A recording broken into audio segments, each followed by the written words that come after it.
कहानी की शुरुआत में हमें हमारा हीरो दिखाया जाता है जो खाने की तलाश में सुपरमार्केट जा रहा था। लेकिन बदकिस्मती से उसी सुपरमार्केट में एक गुंडे ने हमला कर दिया था। हमारा हीरो भी अपनी जान बचाने के लिए वहां से भागने लगता है, लेकिन तभी उसने देखा कि ये गुंडा तो इन लड़कियों को मारना चाहता है। हमारा हीरो उस गुंडे को पकड़ लेता है और उन लड़कियों को भागने को कहता है, लेकिन इन सब के चक्कर में वो चाकू हमारे हीरो को लग गया था। वो गुंडा डर के वहां से भाग जाता है। वो लड़कियां उसकी मदद करने आती हैं, लेकिन अब तक बहुत देर हो चुकी थी। और फिर अचानक हमारे हीरो की आंखें खुलती हैं। वो अपने आप को एक महंगे से रूम में पाता है। वो सोचता है कि शायद ये हॉस्पिटल है, लेकिन यहाँ तो नर्स ने मेड जैसे कपड़े पहने हुए हैं। वो हमारे हीरो को होश में देखते ही उससे चिपकने लगती हैं। लड़कियां हैंडसम लड़कों का फायदा उठाने का कोई मौका नहीं छोड़ती और फिर एक और औरत उसे अपने सीने से चिपका लेती है। हीरो हमारा सीधा था, वो कुछ नहीं कहता क्योंकि उसे मजा आ रहा था।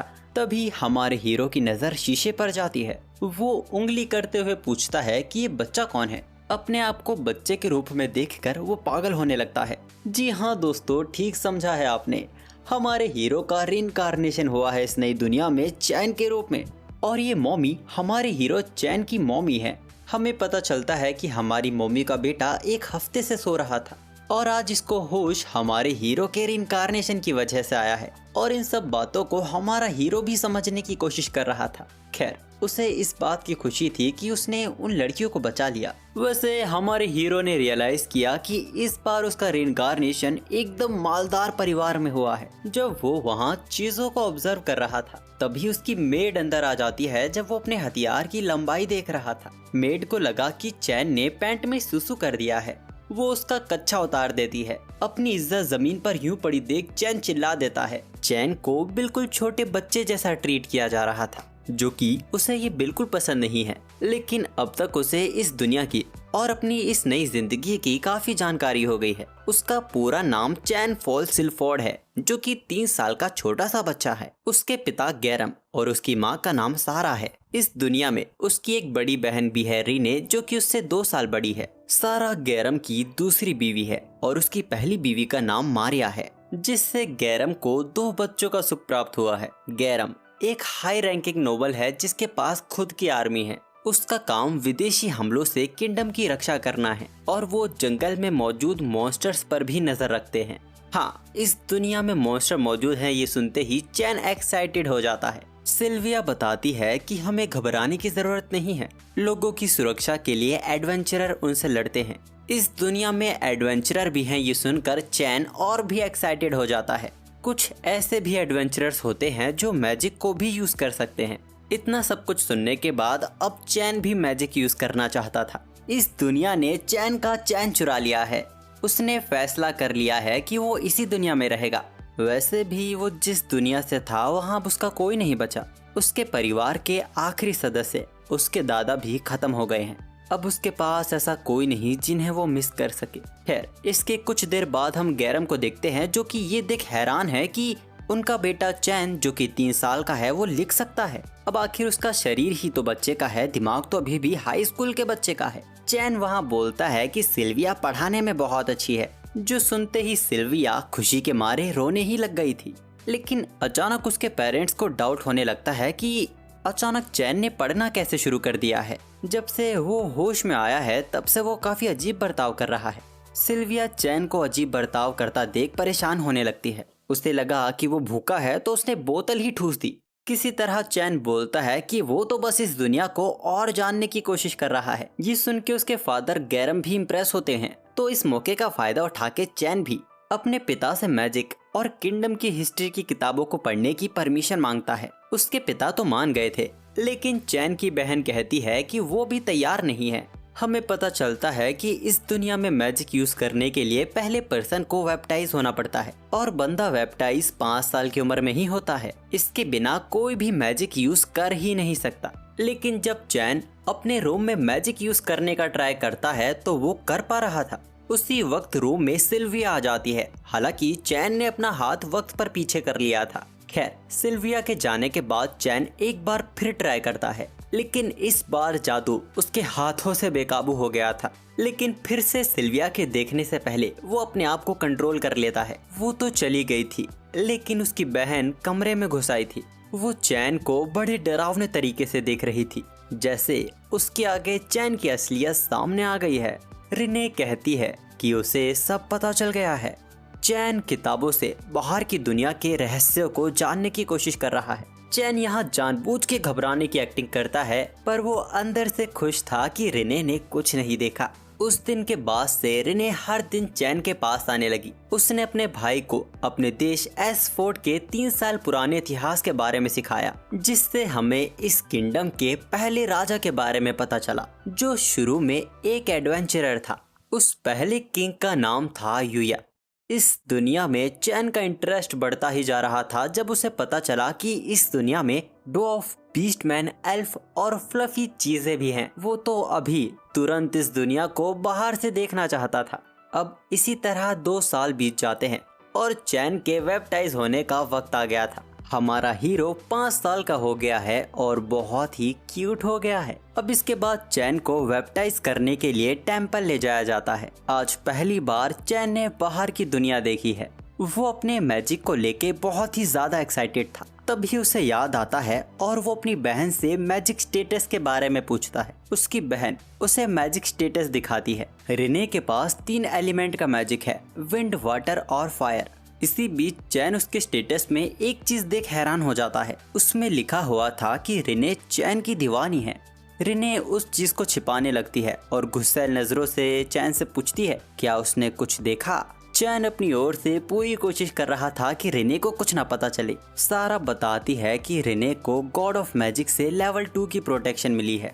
जितना ताकतवर प्रोटेक्शन उतना ज्यादा ताकतवर मैजिक होता है और मैक्सिमम लेवल 5 है। फाइनली चैन का वो वक्त आ गया था जब 7 गॉड्स के आशीर्वाद के साथ चैन को उसका मैजिक एलिमेंट मिलने वाला था। चैन के साथ बैप्टाइज करने की सेरेमनी शुरू की जाती है। प्रीस्ट 7 पिलर्स ऑफ गॉड्स के सामने कहता है, चैन शिलफोर्ड, ये बच्चा 5 साल का हो गया है। इसे वो रास्ता दिखाओ जिसे इसको चुनना चाहिए। अचानक गॉड की मूर्ति से हंसी की आवाजें गूंजने लगती है। फिर अचानक गॉड की मूर्ति से तेज रोशनी निकलने लगी, जिसको देख सब हैरान हो गए। अचानक चैन अपने आप को 7 गॉड्स के सामने पाता है। गॉड कहते हैं, हमने इस दिन का काफी वक्त से इंतजार किया है काजुया। यहाँ चैन, जिसका पिछली दुनिया में नाम काजुया था, वो सोचता है उसे तो ये बताया ही नहीं गया था कि बैप्टाइज करने के लिए गॉड सीधा उससे मिलने आएंगे। पर असल में तो कहानी बिल्कुल ही अलग है। ज़ेनम द गॉड ऑफ क्रिएशन, जिसने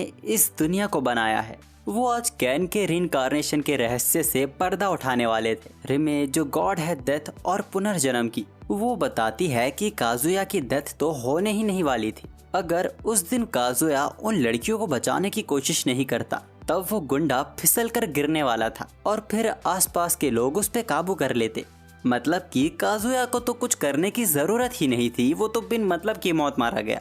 काजुया को बहुत ही बुरा लग रहा था, क्योंकि वो सब करने के लिए बहुत हिम्मत चाहिए थी।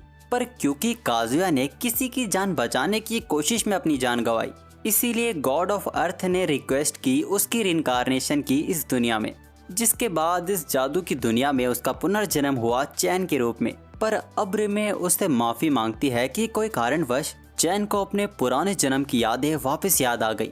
चैन उन्हें माफी मांगने से मना करता है, क्योंकि उसकी याददाश्त याद आने के कारण उसकी बहुत मदद हुई। इसकी वजह से वो जल्दी लिखना और मैजिक यूज करना सीख पाया और वो एक खुश जिंदगी जी रहा है अपने नए परिवार के साथ। वो रिमे को शुक्रिया करता है उसकी यादें वापस करने के लिए। गॉड ऑफ मैजिक हिरिनो को चैन काफी पसंद आया। वो उसे अपनी प्रोटेक्शन देती है। जिनोम भी चैन को अपनी प्रोटेक्शन देते हैं। गॉड ऑफ वॉर सारनोस भी उसे अपनी प्रोटेक्शन देते हैं, जिससे चैन की फिजिकल स्ट्रेंथ और मार्शल आर्ट्स बेहतर होती चली जाएगी। गॉड ऑफ टेक्नोलॉजी ग्रिम भी उसे अपनी प्रोटेक्शन देते हैं, जिससे उसका विज्ञान का ज्ञान बेहतर होगा। पैनम गॉड ऑफ कॉमर्स भी उसे अपनी प्रोटेक्शन देते हैं, जिससे वो एक व्यापारी की तरह सही फैसले ले पाएगा। इसके साथ वो एक आइटम बॉक्स का भी यूज कर सकता है। गॉड ऑफ अर्थ बेला भी उसे अपनी प्रोटेक्शन देती हैं। वो कहती हैं कि उनकी प्रोटेक्शन थोड़ी खास है, इसीलिए वो चैन को सब कुछ ट्राई करने को कहती हैं। अब सभी गॉड की प्रोटेक्शन मिलने के बाद जिनोम कहता है, अब यहाँ से जाने के बाद चैन अपने स्टेटस में सबकी प्रोटेक्शन को देख पाएगा। ये कहते हुए पता नहीं क्यों जिनोम हंसे जा रहा था।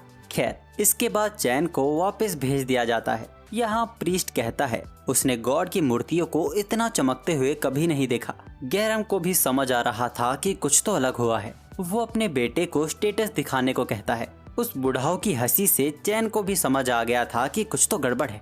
वो नंबर 2 का बहाना बना के वहाँ से भाग जाता है और कोने में जाके अपना स्टेटस खोलकर देखता है तो उसकी फटके हाथों में आ जाती है। उसकी हैरानी, उसे सभी गॉड्स की तरफ से लेवल 10 की प्रोटेक्शन मिली थी, जो इस दुनिया की लिमिट से हद से ज्यादा है।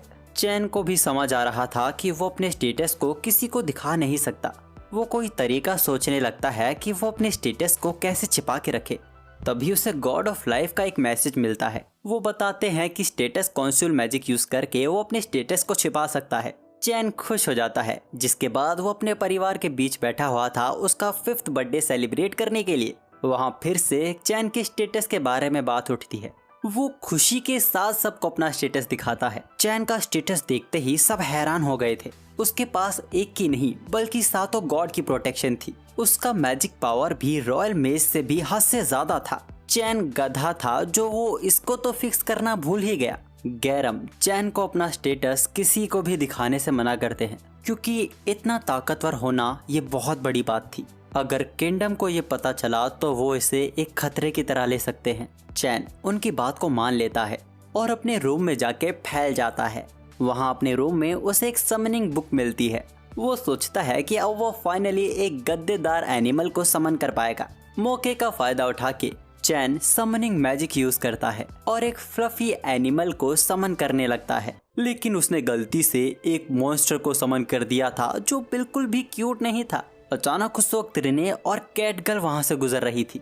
वो मॉन्स्टर उन पे हमला करने वाला था। चैन उन्हें बचाने की कोशिश करता है लेकिन पिट जाता है। लेकिन पिछले जन्म की तरह वो यहाँ भी इन दोनों लड़कियों को बचाना चाहता था। फाइनली वो एक स्पेल क्रिएट करता है और उस मॉन्स्टर को वापस भेज देता है। रिने अपने भाई को पकड़ के रोने लगी थी। उन दोनों को लग रहा था कि चैन मरने वाला है। चैन को भी लग रहा था कि वो इस जन्म की भी अपनी आखिरी सांसें गिन रहा है। लेकिन वो गधा बिल्कुल ठीक था और सही सलामत था। ये देख रिने की आंखों में आंसू आ गए थे कि उसका भाई बिल्कुल ठीक है। चैन भी खुश था कि इस बार उसकी वजह से कोई नहीं रो रहा है। उसे लगता है कि शायद इस दुनिया में वो लोगों की मदद कर सकता है। अगले दिन कैन को वहाँ के लोगों के सामने लाया जाता है और क्योंकि चैन गैरम का तीसरा बेटा है, इसीलिए वो उसकी संपत्ति का हकदार नहीं हो सकता। लेकिन वो उसे ये मौका देते हैं कि वो अपने फ्यूचर को चुन सकता है। चैन बोलता है कि वो दुनिया घूमना चाहता है, वो बहुत कुछ सीखना चाहता है और लोगों की मदद करना चाहता है। वो कहता है कि वो सबके चेहरे की मुस्कान की रक्षा करना चाहता है। वो एक एडवेंचरर बनना चाहता है। इसके बाद हम वापस से गॉड का सीन देखते हैं, जहाँ रीमे ज़ेनोम से पूछती है क्या चैन को लेवल 5 से ज्यादा की प्रोटेक्शन देना ठीक फैसला था। ज़ेनोम कहते हैं कि लेवल 10 भी काफी नहीं है। 16 की उम्र तक चैन को पूरी कंट्री का सबसे ताकतवर इंसान बनना होगा। ज़ेनोम कहते हैं कि वो वक्त बहुत जल्द आएगा जब उन्हें चैन की ताकत की जरूरत पड़ेगी। यहाँ गैरम अपने बेटे का सपना पूरा करने के लिए उसके लिए ट्यूटर रखने का फैसला करते हैं। अब पूरे दिन चैन इसी को लेकर एक्साइटेड था कि उसका ट्यूटर कैसा होगा, क्या वो विच होगी या फिर कोई गॉब्लिन होगा। तभी सेल्विया उसे चिल्लाकर बताती है कि उसके नए टीचर आ गए हैं। एक्साइटमेंट में चैन टेलीपोर्टेशन मैजिक का यूज करता है, पर गलती से नीचे की जगह उसने हवा में ही टेलीपोर्ट कर लिया था, जिस कारण वो अपने नए टीचर के गद्दों में जाके फंस जाता है। उसकी टीचर माफी मांगती है और कहती है कि माफ करना बच्चे, लेकिन मैं अभी दूध नहीं दे पाती हूँ। चैन के लिए 2 ट्यूटर को हायर किया गया है। पहली डी रैंक की बहुत ही शर्मीली एडवेंचरर मिली और दूसरी तरफ है नीना, जो सिर्फ अपना नाम ही बताती है। मिली उसे डांटते हुए कहती है कि नोबल्स के सामने तमीज से पेश आओ। असल में नीना एक एल्फ है। गैरम उन दोनों से कहते हैं कि आप दोनों चैन के ट्यूटर हैं। चैन भी बोलता है कि आप दोनों को इतना फॉर्मल होने की जरूरत नहीं है। ये सुन के मिली को बड़ी राहत मिलती है। खैर, आज से ही चैन की ट्रेनिंग शुरू होने वाली थी। सबसे पहले उसको तलवार चलाना सिखाया जाएगा। मिली उससे कहती है कि वो तलवार चला कर दिखाए, वो उसे ऑब्जर्व करेगी। अब चैन जैसे ही तलवार चलाना शुरू करता है, मिली ये देख हैरान हो जाती है क्योंकि चैन उससे भी बेहतर तलवार चला रहा था। लेकिन वो एक 5 साल के बच्चे से कैसे हार सकती है। वो चैन के साथ ट्रेनिंग बैटल करती है और चैन को अपनी पूरी कोशिश करने को कहती है, जिसके साथ ही तुरंत चैन मिली पर भारी पड़ने लगा था। जबकि उन्हें पता चला है कि चैन तो हाल फिलहाल में ही बैप्टाइज हुआ है। नीना को समझ आ गया था कि चैन को गॉड ऑफ वॉर की प्रोटेक्शन मिली है। मिली चैन को थमने को कहती है। उसकी तो हालत ही खस्ता हो गई थी। वो कहती है कि अभी तुम नीना से मैजिक करना सीखो। नीना को गॉड ऑफ मैजिक से लेवल 3 की प्रोटेक्शन मिली है।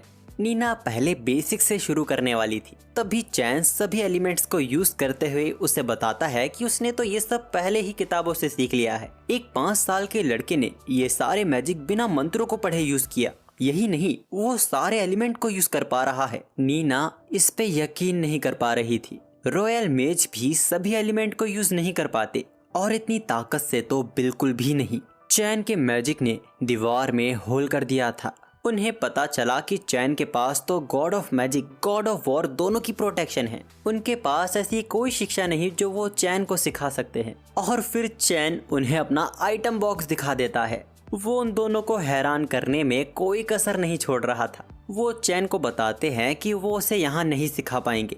उसकी ताकत को ये जगह झेल नहीं पाएगी। तो चैन उनसे रिक्वेस्ट करता है कि उसे बाहर सिखाया जाए। वो बताता है कि बैप्टाइज के वक्त के अलावा वो कभी बाहर नहीं गया है।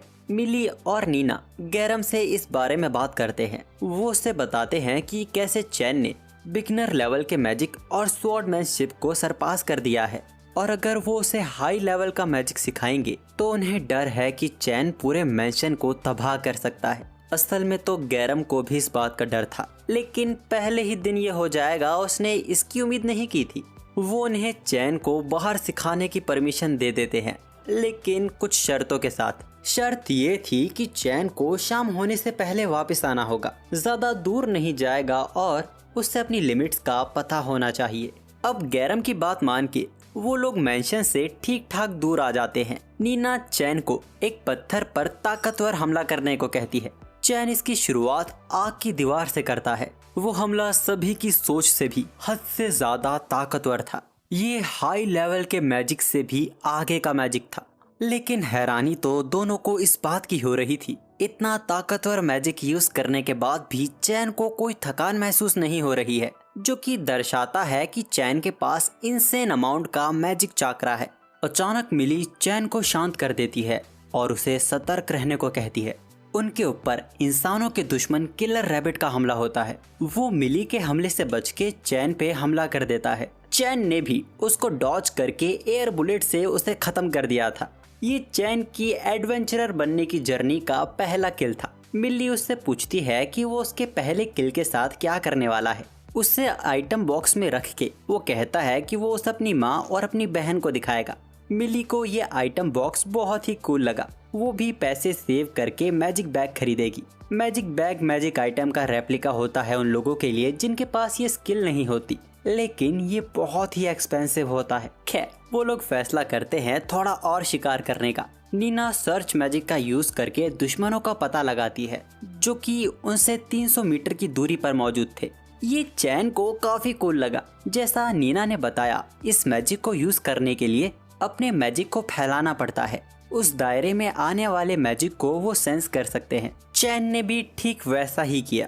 वो अपने 300 मीटर दायरे में 4 किलर रैबिट्स को महसूस कर पा रहा था। नीना हैरान हो जाती है। इस मैजिक को कोई भी पहली कोशिश में ही यूज नहीं कर पाया। यहाँ तक कि चैन मॉन्स्टर को और उनकी संख्या को भी महसूस कर पा रहा है। मिली नीना से कहती है कि शायद हमें चैन के आगे हार मान लेनी चाहिए। इसके बाद वो सभी मिलकर किलर रैबिट्स को मार देते हैं। उनमें से बचकर भाग रहा एक किलर रैबिट का चैन पीछा करने जाता है। मिली तुरंत उसे चिल्लाकर जाने से मना करती है, क्योंकि ये जंगल बहुत ही खतरनाक है। ये पूरा जंगल ताकतवर मॉन्स्टर से भरा हुआ है। हर 10 सालों में एक बार इस जंगल के ताकतवर मॉन्स्टर मैंशन पर हमला करते हैं। इसीलिए तो मैंशन की दीवारें इतनी मजबूत बनाई गई हैं। मिली चैन से कहती है कि वो एक काबिल एडवेंचरर बनेगा, तब वो भी अपनी सिटी को प्रोटेक्ट कर पाएगा। चैन कहता है कि वो ऐसा जरूर करेगा। अब वापस घर आने के बाद चैन ये देख हैरान हो जाता है। बस 1-2 मॉन्स्टर को मारने पर ही उसका लेवल 8 हो गया है। असल में गॉड के चुने हुए होने की वजह से चैन का लेवल 100 गुना ज्यादा तेजी से बढ़ रहा है। गॉड के द्वारा चैन को ऐसा बना दिया है कि वो इंसानों से 100 गुना ज्यादा आगे का शख्स बन गया है। उसे डर लग रहा था कि अगर किसी ने उसका स्टेटस देख लिया तो लोग उसे अपने लिए खतरा समझेंगे, जिस कारण उसे सजाए मौत भी हो सकती है। वो गॉड से शिकायत करे ही जा रहा था क्योंकि उसे बस एक आम एडवेंचरर की लाइफ चाहिए थी।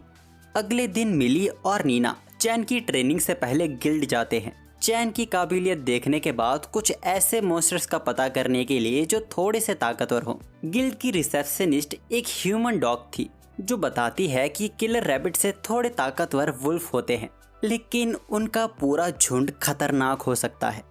जब रिसेप्शनिस्ट रूबी को पता चला कि ये सब नोबल के बेटे चैन के लिए पूछा जा रहा है तो वो अचानक से घबरा जाती है और फॉर्मल होने लगती है। अब मिली और नीना को एक बच्चे के साथ देख एक एडवेंचरर उन दोनों का मजाक उड़ाने लगता है कि बस उन दोनों के पास बेबी सिटिंग का ही मिशन बचा है। वो मिली को इस बेबी सिटिंग के मिशन को होल्ड पे छोड़कर वो मिली से कहता है कि चलो हम कुछ क्रेजी करेंगे। जब उन्होंने मना किया उससे बर्दाश्त नहीं हुआ। वो एक सी रैंक का एडवेंचरर है और ये लोग डी रैंक के, उसका तो सीधा सीधा इन पर हक बनता है। दो एडवेंचरर मिली को पकड़ लेते हैं, जिसके बाद वो नीना को गलत तरीके से छूने जा रहा था। चैन उसका हाथ पकड़ता है और उसे पटक देता है।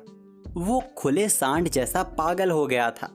चैन अपने मार्शल आर्ट से उसे एक बार फिर गिरा देता है। अब उसने एक बच्चे के आगे तलवार उठा ली थी, लेकिन चैन उसके हर एक हमले से बड़े कमाल तरीके से बच रहा था। यहाँ तक कि वो तलवार को बस 2 उंगलियों से ही रोक देता है और उस सी रैंक के एडवेंचरर को गिल्ड से बाहर फेंक देता है। बाकी 2 एडवेंचरर ने नीना के आगे चक्कू तानकर चैन को डराने की कोशिश की, लेकिन चैन उन दोनों को भी बाहर फेंक देता है।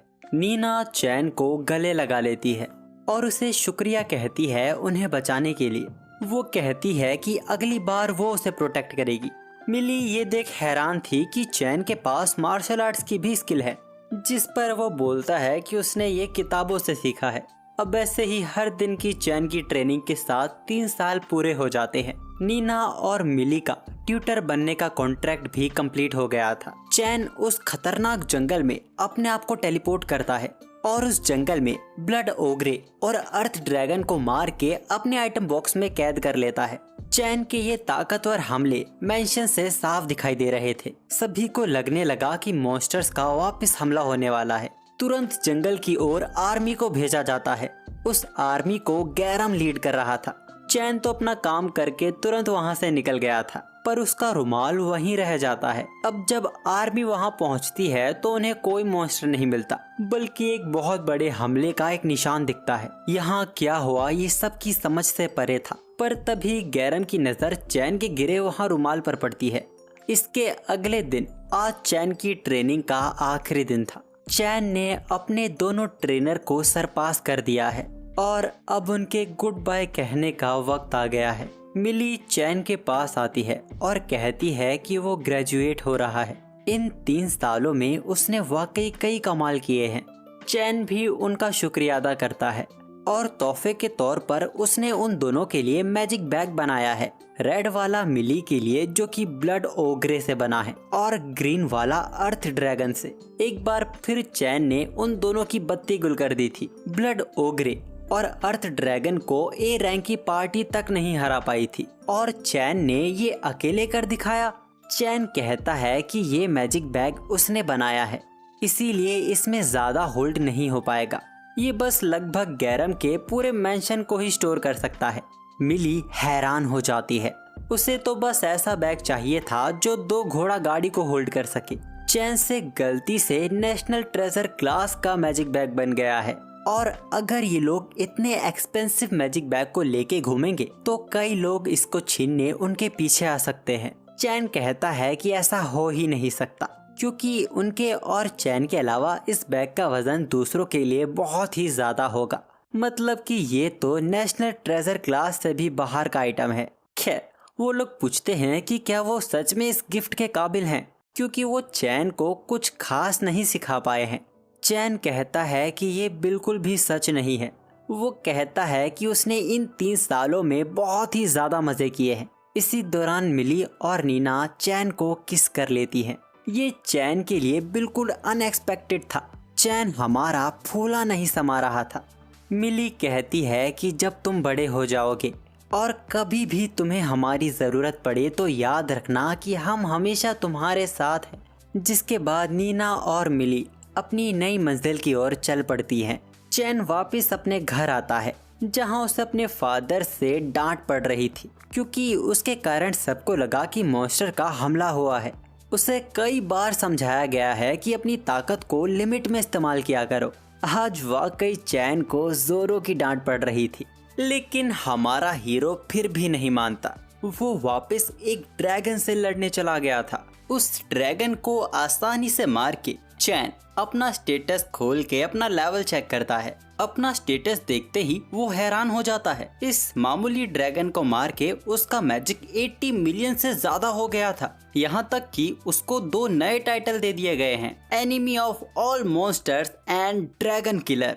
असल में मजाक में चैन ने जिस ड्रैगन को मारा है वो असल में मॉन्स्टर्स का राजा था। खैर, अब चैन 10 साल का हो चुका है, यानी 2 साल बीत चुके हैं और आज चैन पहली बार रॉयल कैपिटल जा रहा है। लेकिन कैपिटल पहुंचने में भी 1 हफ्ता लग सकता है अगर किसी मॉन्स्टर्स के ग्रुप का हमला नहीं हुआ तो। सबकी सुरक्षा के लिए चैन पहले ही 3 किलोमीटर दूर के दायरे को स्कैन कर लेता है। बुरी खबर थी, मॉन्स्टर्स के ग्रुप ने कुछ इंसानों पर हमला कर दिया है। बात का पता चलते ही गैरम 2 सिपाहियों को आगे जल्दी पहुंचने को कहता है, पर चैन जानता है कि वो वक्त पर नहीं पहुंच पाएंगे।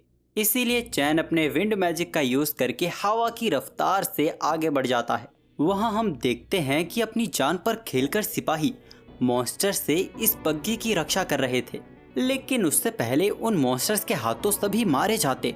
चैन वक्त पर आकर सभी मॉन्स्टर्स को खत्म कर देता है और अब बस एक आखिरी सबसे बड़ा मॉन्स्टर ही बचा था। चैन फायर स्वॉर्ड अटैक से उस मॉन्स्टर का नामो निशान ही मिटा देता है। सिपाही चैन को भी उस बग्गी के करीब नहीं आने दे रहे थे। वो चैन को भी अपने लिए एक खतरे की तरह ही देख रहे थे। चैन झुककर बताता है कि वो नोबल गैरम सिल्फोर्ड का तीसरा बेटा है। उसका नाम चैन वॉन सिल्फोर्ड है।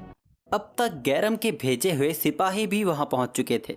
वो ये देख हैरान थे कि चैन यहाँ क्या कर रहा है और इन सभी मॉन्स्टर्स को आखिर किसने मार दिया।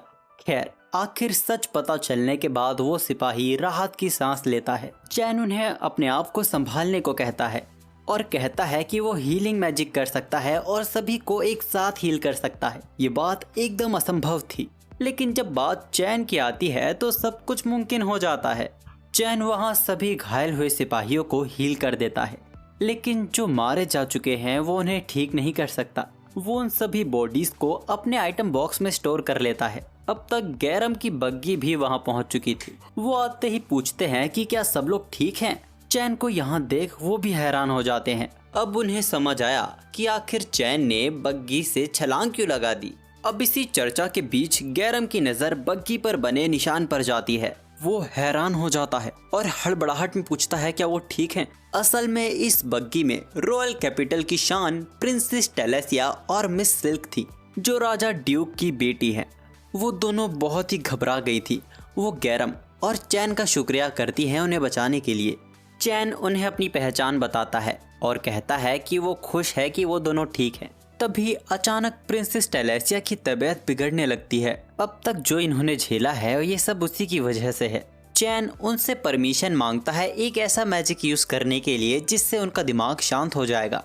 चैन वहाँ रिलैक्स मैजिक का यूज करता है, लेकिन उस मैजिक से तो कुछ और ही हो रहा था। इससे उन्हें अच्छा तो लग रहा था, लेकिन अब वो दोनों चैन के लिए पागल होने लगती हैं। वो दोनों चैन के काफी क्लोज आने लगती हैं और चैन की छोटी तलवार की तारीफ करने लगती हैं। उस तलवार के लिए दोनों के बीच में लड़ाई तक होने लगी थी और देखते ही देखते वो दोनों चैन को अपने साथ रॉयल कैपिटल ले जाती हैं। बेचारे गैरम को तो पता ही नहीं चला कि अभी यहाँ क्या हुआ। बग्गी काफी बड़ी थी, फिर भी वो दोनों चैन से चिपकी पड़ी थी और किसी न किसी बहाने से वो दोनों चैन को गलत तरीके से छूने की कोशिश करे जा रही थी। टेलेसिया चैन से कहती है कि मुझे प्रिंसेस न कहकर टेलेस बुलाओ। सिल्क भी उसे उसके नाम से बुलाने को कहती है। वो दोनों अपनी नशीली आंखों से आखिर चैन को मजबूर कर ही देती हैं। तभी एक सिपाही उन्हें बताता है कि वो लोग रिनोमा टाउन पहुंचने वाले हैं। चैन उससे पूछता है कि आपने सब कुछ देख लिया, जिस पर वो हाँ कहता है।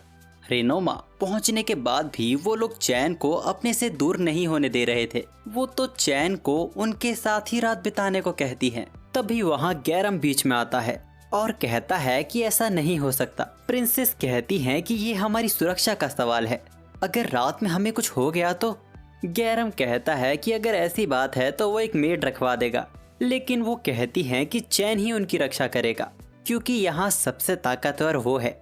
आखिर में प्रिंसेस की जिद को मान ली जाती है, लेकिन चैन की शर्त थी कि रूम बड़ा होगा और तीनों बेड एक दूसरे से डिस्टेंस में होंगे। लेकिन जितना चैन ने सोचा था बेड उतने दूर नहीं थे। इसके बावजूद वो तीनों चैन के बेड से ही अपने बेड को चिपका लेती हैं। चैन की यहाँ दो ब्रेड में फंसी बीच में टिक्की जैसी हालत हो गई थी। रात में वो दोनों कहती हैं कि ये रात बहुत डरावनी है, हमें अपने पास आने दो। किसी तरह रात कटती है, लेकिन बेचारा चैन पूरी रात सो नहीं पाया। अब इसी तरह कुछ दिनों के सफर के बाद आखिर वो लोग रॉयल कैपिटल पहुंच गए थे। अब रॉयल पैलेस में आते ही एक रॉयल गार्ड प्रिंसेस से पूछता है कि आखिर उन्होंने इसका हाथ क्यों पकड़ा हुआ है।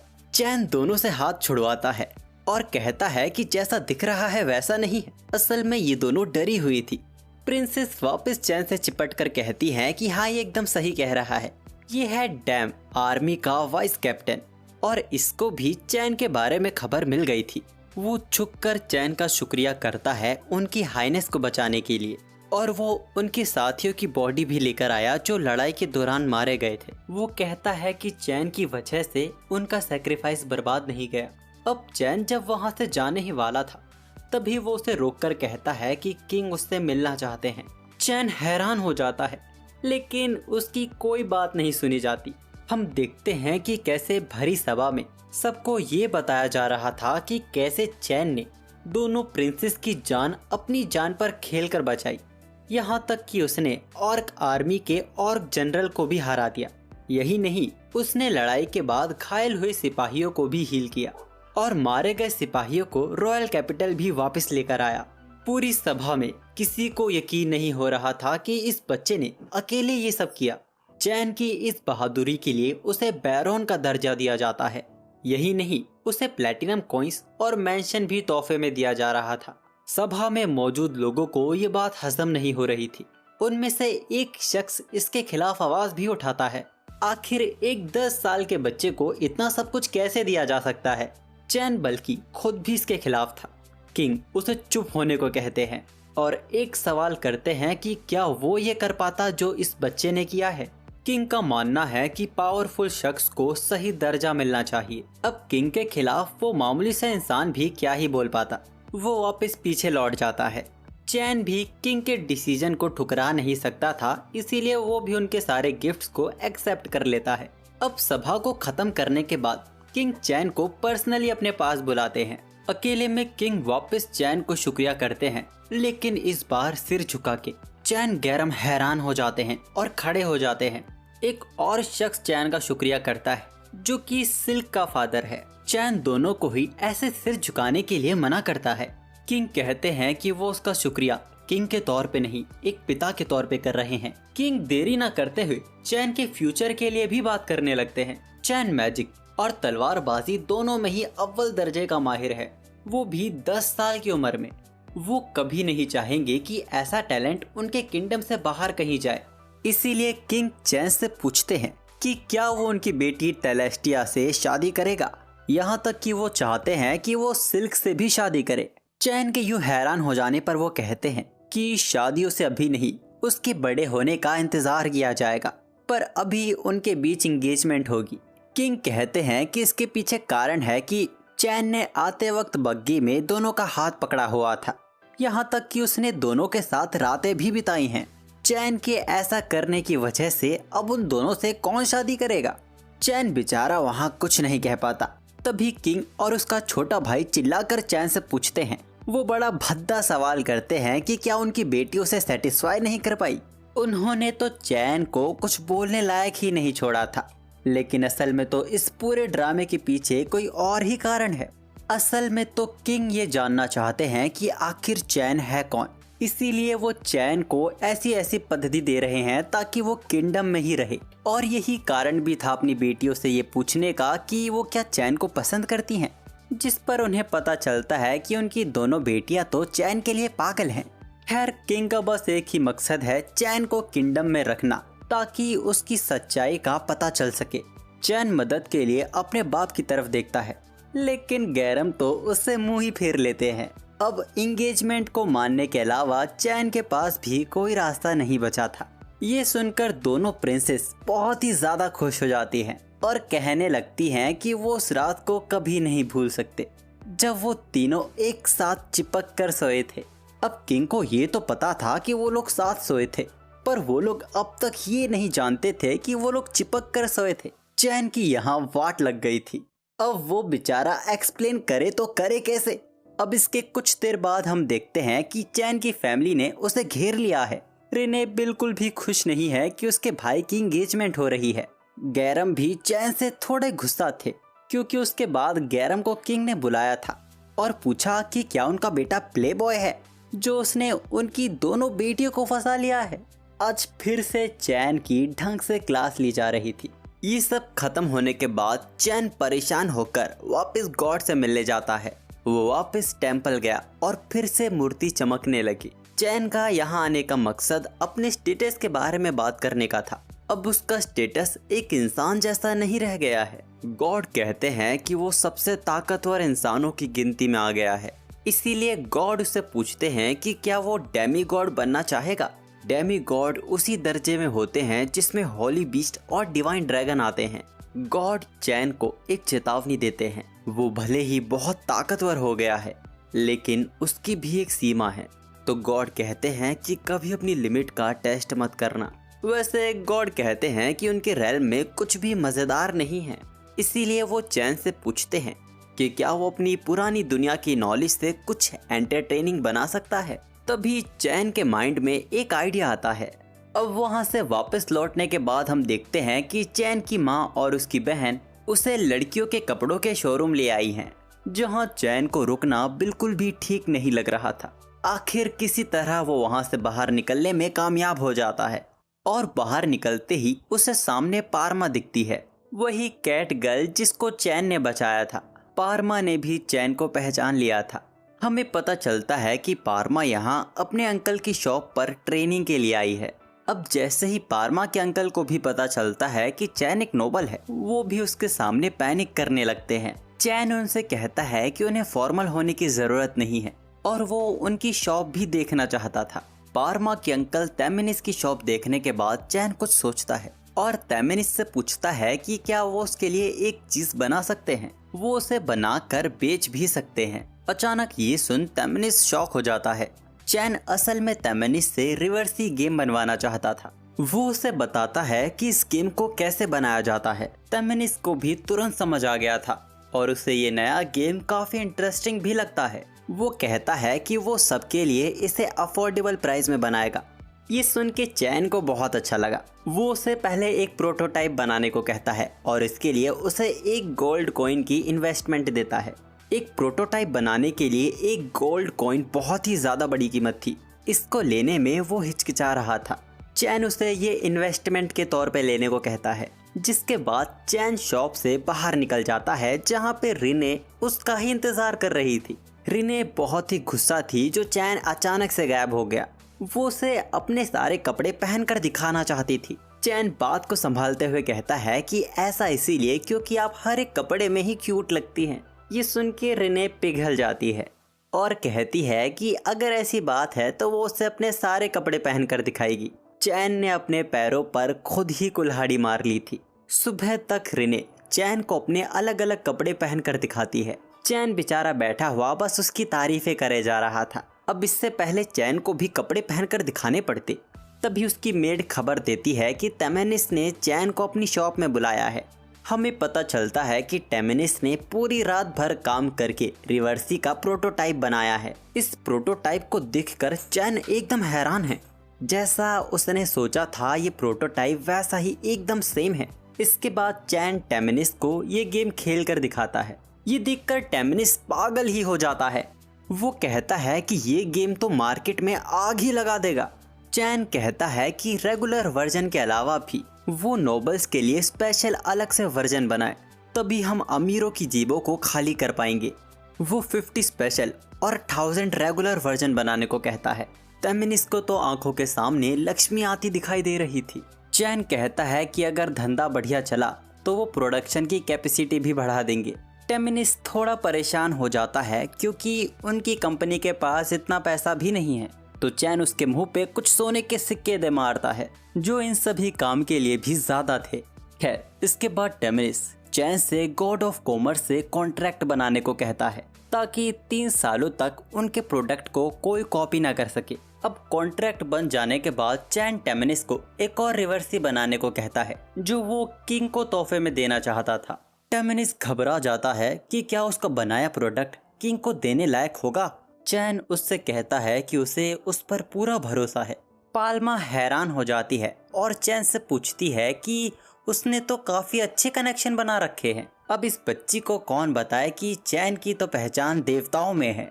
असल में उस वक्त भी चैन को रिवर्सी का ही आइडिया आया था, जिसको इस वक्त गॉड काफी एंजॉय भी कर रहे हैं।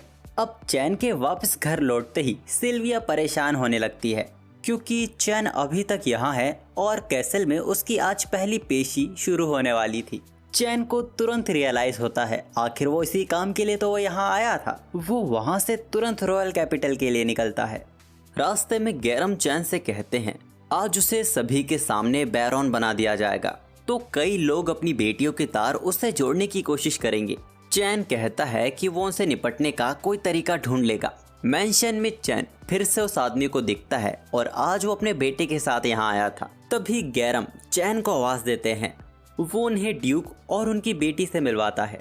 असल में बैरन वाली बात वो प्राइवेट में हुई थी, इसीलिए ये लोग यहाँ ये दिखाने की कोशिश कर रहे हैं कि उनकी ये पहली मुलाकात है। अब इसी बीच ड्यूक अपनी स्केरी स्माइल से बार बार चैन को छेड़े जा रहे थे। सिल्क भी अपने आप को चैन के सामने इंट्रोड्यूस करती है और शुक्रिया कहती है उस दिन उसे बचाने के लिए। चैन सिल्क से कहता है कि आप इस ड्रेस में बहुत ही खूबसूरत दिख रही हैं। उसे तो लगा एक बार के लिए सिल्क ही प्रिंसेस है। अपनी तारीफ सुनकर सिल्क एक बार फिर चैन के प्यार में गिर पड़ती है।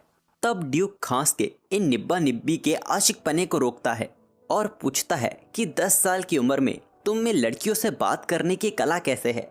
गैरम बताते हैं कि चैन की बड़ी बहन रिने टॉम बॉय जैसी है, अगर उसकी कोई तारीफ ना करे तो वो दुखी हो जाती है, इसीलिए चैन ऐसे ही बड़ा हुआ है। किसी तरह बात को संभाल के गैरम चैन को लेके वहाँ से निकल जाते हैं और चैन से कहते हैं कि तुम वाकई 10 साल के बच्चे जैसे रिएक्ट नहीं करते। अब तक किंग भी क्वीन और प्रिंसेस के साथ सबके सामने आ गए थे। वो सबका शुक्रिया करते हैं इतनी दूर से यहाँ आने के लिए और इस समारोह में शामिल होने के लिए। अब किंग की स्पीच खत्म होने के बाद चैन और उसकी फैमिली किंग से मिलने आती है। अब यहाँ भी चैन टेलेस्टिया की खूबसूरती की तारीफ करता है। वो कहता है कि उसे लगा कि खुद देवी उसके सामने प्रकट हो गई है। किंग गैरम से सवाल करते हैं, आखिर तुमने अपने बेटे को कैसे बड़ा किया है? देखो मेरी बेटी की तरफ। हम देखते हैं कि टेलेस्टिया तो एकदम फिदा ही हो गई है। खैर, चैन किंग की डरावनी स्माइल को इग्नोर करता है और उन्हें वो तोहफा देता है जो वो उनके लिए बनवा के लाया था। चैन उनके सामने रिवर्सी पेश करता है और उसके बारे में थोड़ा कुछ बताता है। इसमें किंग को भी काफी इंटरेस्ट आ रहा था। वो इसके बारे में चैन से और भी बात करना चाहते थे, साथ ही उन्हें टेलेस्टिया के बारे में भी बात करनी है। वो चैन को सेरेमनी के बाद प्राइवेट में मिलने को कहते हैं। अब किंग से मिलने के बाद गैरम चैन से पूछते हैं आखिर उसने इस गेम का प्रोडक्शन करना क्यों शुरू कर दिया।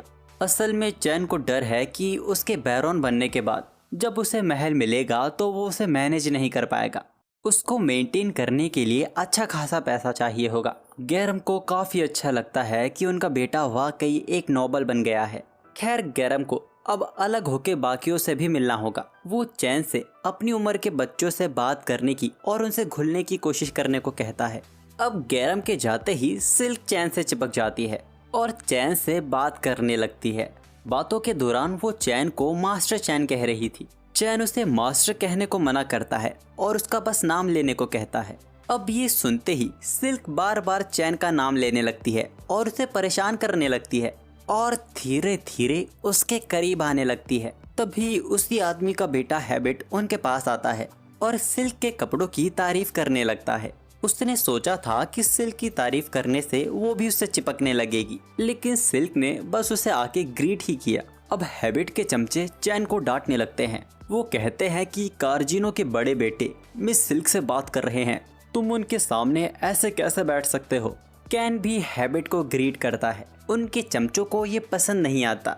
चैन उनसे छोटे दर्जे के बैरोन का बेटा है, उसे हैबिट को मास्टर हैबिट कहना चाहिए। हैबिट उन्हें रोकता है और कहता है कि सिल्क को परेशानी नहीं होनी चाहिए। वो चैन को माफ़ी मांगने को कहता है और वो सब भूल जाएगा। अब इससे पहले सिल्क गुस्सा हो, चैन उससे कहता है कि हैबिट को माफ़ी मांगनी चाहिए और चैन की बार बार की बदतमीजी हैबिट के घमंड को गुस्सा दिला रही थी। वो चैन को लड़ाई के लिए चैलेंज कर देता है। अब उनके पीछे पीछे सिल्क भी बाहर आ गई थी, यहाँ तक कि वो उनके सामने चैन से चिपकने भी लगी थी। चैन उसे जबरदस्ती दूर करने की कोशिश करता है, लेकिन वो मानती ही नहीं है। हैबिट को उनकी ये फ्लर्टिंग और भी गुस्सा दिला रही थी। हैबिट कहता है कि उसके चमचों को गॉड की प्रोटेक्शन मिली है, ये मैजिक यूज कर सकते हैं। अब यहाँ सिल्क को फिर से बहाना मिल गया था चैन से चिपकने का। वो कहती है कि उसे बहुत डर लग रहा है। हैबिट उन्हें एक दूसरे से दूर होने को कहता है। अब उसका पहला चमचा हमला करता उससे पहले ही वो मैजिक करना ही भूल जाता है। तब वो अपनी मैजिक की बुक निकाल के कई सारा मैजिक इकट्ठा करने लगता है। वो भले ही मैजिक करना भूल गया था, लेकिन उसके मैजिक में वाकई बहुत ही ताकत थी। उसके मैजिक से आसपास का वेदर चेंज होने लगता है। वो चैन पर ग्रेट फायर बॉल से हमला करता है, लेकिन आखिर में वो हमला बहुत ही छोटा और कमजोर था। अब दूसरा चमचा उसी किताब को पढ़ के अपना मैजिक यूज करता है। उसको देखकर भी ऐसा लग रहा था कि वो काफी ताकतवर अर्थ मैजिक यूज करेगा, लेकिन वो रॉक बुलेट यूज करता है जिनकी रफ्तार बहुत ही धीरे थी और निशाना भी ठीक नहीं था। उनकी हरकतें देखने के बाद अब सिल्क को गुस्सा आ गया था। वो उन तीनों को बताती है कि चैन ही वही है जिसने उन्हें बचाया था। चैन बैरोन का बेटा नहीं, बल्कि वही बैरोन है, और वो किसी आलतू फालतू का नहीं, बल्कि गैरम सिल्फोर्ड का बेटा है। उस हादसे के बाद से ही उस हादसे के चर्चे पूरे कैपिटल में हो चुके थे, लेकिन वो चैन ही था। इन बच्चों को ये नहीं पता था। वो तो अभी भी यकीन नहीं कर पा रहे थे। एक उनकी उम्र के बच्चे ने ऑर्क जनरल को हरा दिया। वो तीनों चैन के आगे झुक के उससे माफी की भीख मांगने लगते हैं और उसी हालत में रेंकर वहाँ से चुपचाप निकल जाते हैं। सिल्क ने वाकई बहुत एंजॉय किया। वो तो ये बात टेलेस्टिया को भी बताने को कह रही थी, लेकिन चैन उसे मना करता है। तो वो ये शर्त रखती है कि अगर चैन उसके साथ डेट पर चलेगा तो वो इस बात को सीक्रेट रखेगी। तभी टेलेस्टिया भी वहाँ आ जाती है और उसने सीक्रेट वाली बात को सुन लिया था। सिल्क उसे बताने ही वाली थी कि तभी चैन उसका मुंह बंद कर देता है। टेलेस्टिया शर्मा जाती है क्योंकि चैन ने एक अनमैरिड लड़की के लिप्स को छुआ था। वो कहती है कि वो ये बात ड्यूक को बताएगी अगर उन्होंने सच नहीं बताया तो। चैन वहाँ बात संभालने की कोशिश करता है, लेकिन सिल्क बोलती है कि चैन और वो किसी दिन डेट पर जाने की बात कर रहे थे। ये सुन के टेलेस्टिया को बहुत बड़ा झटका लगा, यहाँ तक कि अब तो सिल्क चैन को मास्टर भी नहीं कह रही थी। टेलेस्टिया का मुंह फूलने लगता है। वो कहती है कि वो भी चैन के साथ डेट पर जाना चाहती है। अब चैन भी कुछ नहीं कर सकता था। आखिर टेलेस्टिया बहुत क्यूट है। वो कहता है कि वो उसके साथ भी एक दिन डेट पे चलेगा, और तभी वो गौर करता है कि हट्टे कट्टे लंबे से किंग उनके सामने ही खड़े हैं। वो पूछते हैं चैन से, तुम कहाँ जाने की बात कर रहे थे? और टेलेस्टिया बिना हिचकिचाए बोल देती है कि हम तो डेट पे जाने की बात कर रहे थे। किंग चैन को अकेले में बात करने के लिए बुलाते हैं। चैन को वाकई डर लग रहा था। किंग को देख के तो ऐसा लगता है कि आज वो उसे कच्चा ही चबा जाएंगे। अब रिवर्सी खेलते खेलते ड्यूक चैन से पूछते हैं कि मैंने सुना है कि तुम डेट पे जाने वाले हो। किंग और ड्यूक दोनों चैन के कंधों पर हाथ रखकर उसे याद दिलाते हैं कि उसकी एंगेजमेंट तो फिक्स हो गई है, लेकिन ये अभी भी एक सीक्रेट है। खैर, आखिर वो दिन आ गया था जब चैन को अपने मैंशन की चाबी मिल गई। स्पीच मंत्री से हमें ये भी पता चलता है कि किंग रिवर्सी के एडिक्ट हो गए हैं। अगर उन्हें पता चला कि चैन यहाँ मौजूद है तो वो उसके साथ खेलने की जिद करने लगेंगे। इसीलिए शायद चैन को आज जल्दी यहाँ से निकल जाना चाहिए। लेकिन किसी तरह एरिक को पता चल गया कि चैन आया हुआ है। और उसने चैन को रिवर्सी के लिए चैलेंज कर दिया।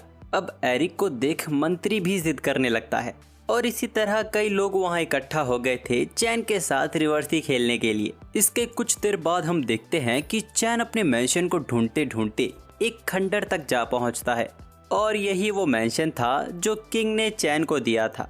देखकर ऐसा लगता है जैसे पुरखों की जमीन पर जिस पर कई वक्त से काम ना हुआ हो वो चैन को चेप दी है। इस बड़े से मैंशन में वाकई बहुत काम होना बाकी है, लेकिन बात यहाँ चैन की हो रही है। वो क्लीन और रिपेयर मैजिक से पूरे मैंशन को नया जैसा कर देता है।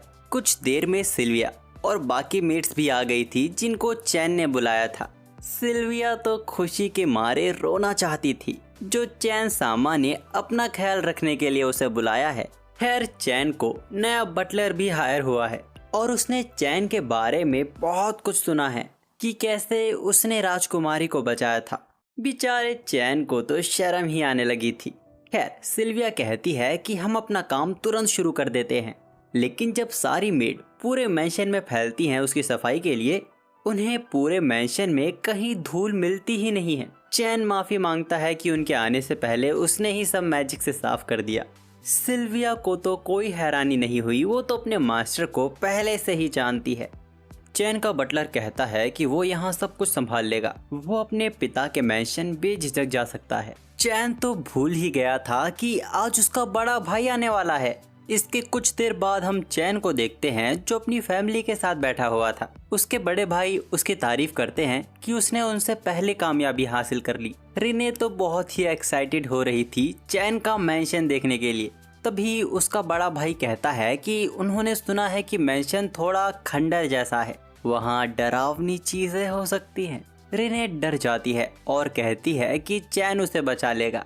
अब जब उनका परिवार चैन का मैंशन देखने आता है तो वो हैरान हो जाते हैं। वो महल एकदम ब्रांड न्यू लग रहा था। गैरम को भी यकीन था जब वो कुछ सालों पहले आए थे यहाँ की हालत बहुत ही खराब थी। वो समझ जाते हैं कि चैन की ही कोई करामात है। अब पूरा मैंशन देखने के बाद गैरम को इसमें कुछ कमी दिखी। इसमें कोई शक नहीं कि मैंशन को काफी अच्छी तरीके से सजाया गया है, लेकिन यहाँ आर्ट की कमी है। नोबल्स को आर्ट बहुत पसंद होता है और वो अपने मैंशन को आर्ट से सजाना काफी पसंद करते हैं।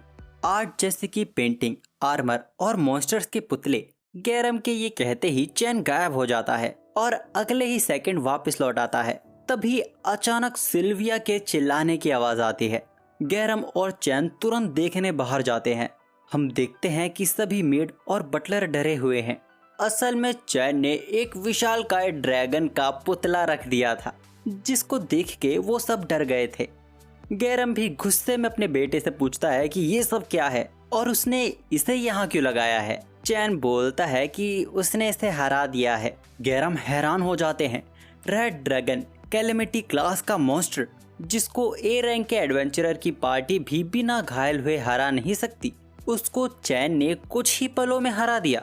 चैन शायद जानता नहीं है कि ये ड्रैगन कितना रेयर है। इसकी कीमत 1000 प्लेटिनम कॉइन्स के बराबर जितनी है। चैन की पुरानी दुनिया में ये कीमत 10 बिलियन येन के बराबर थी। गैरम इसको हटाकर कुछ सही लगाने को कहता है और तभी चैन की माँ के चिल्लाने की आवाज आती है।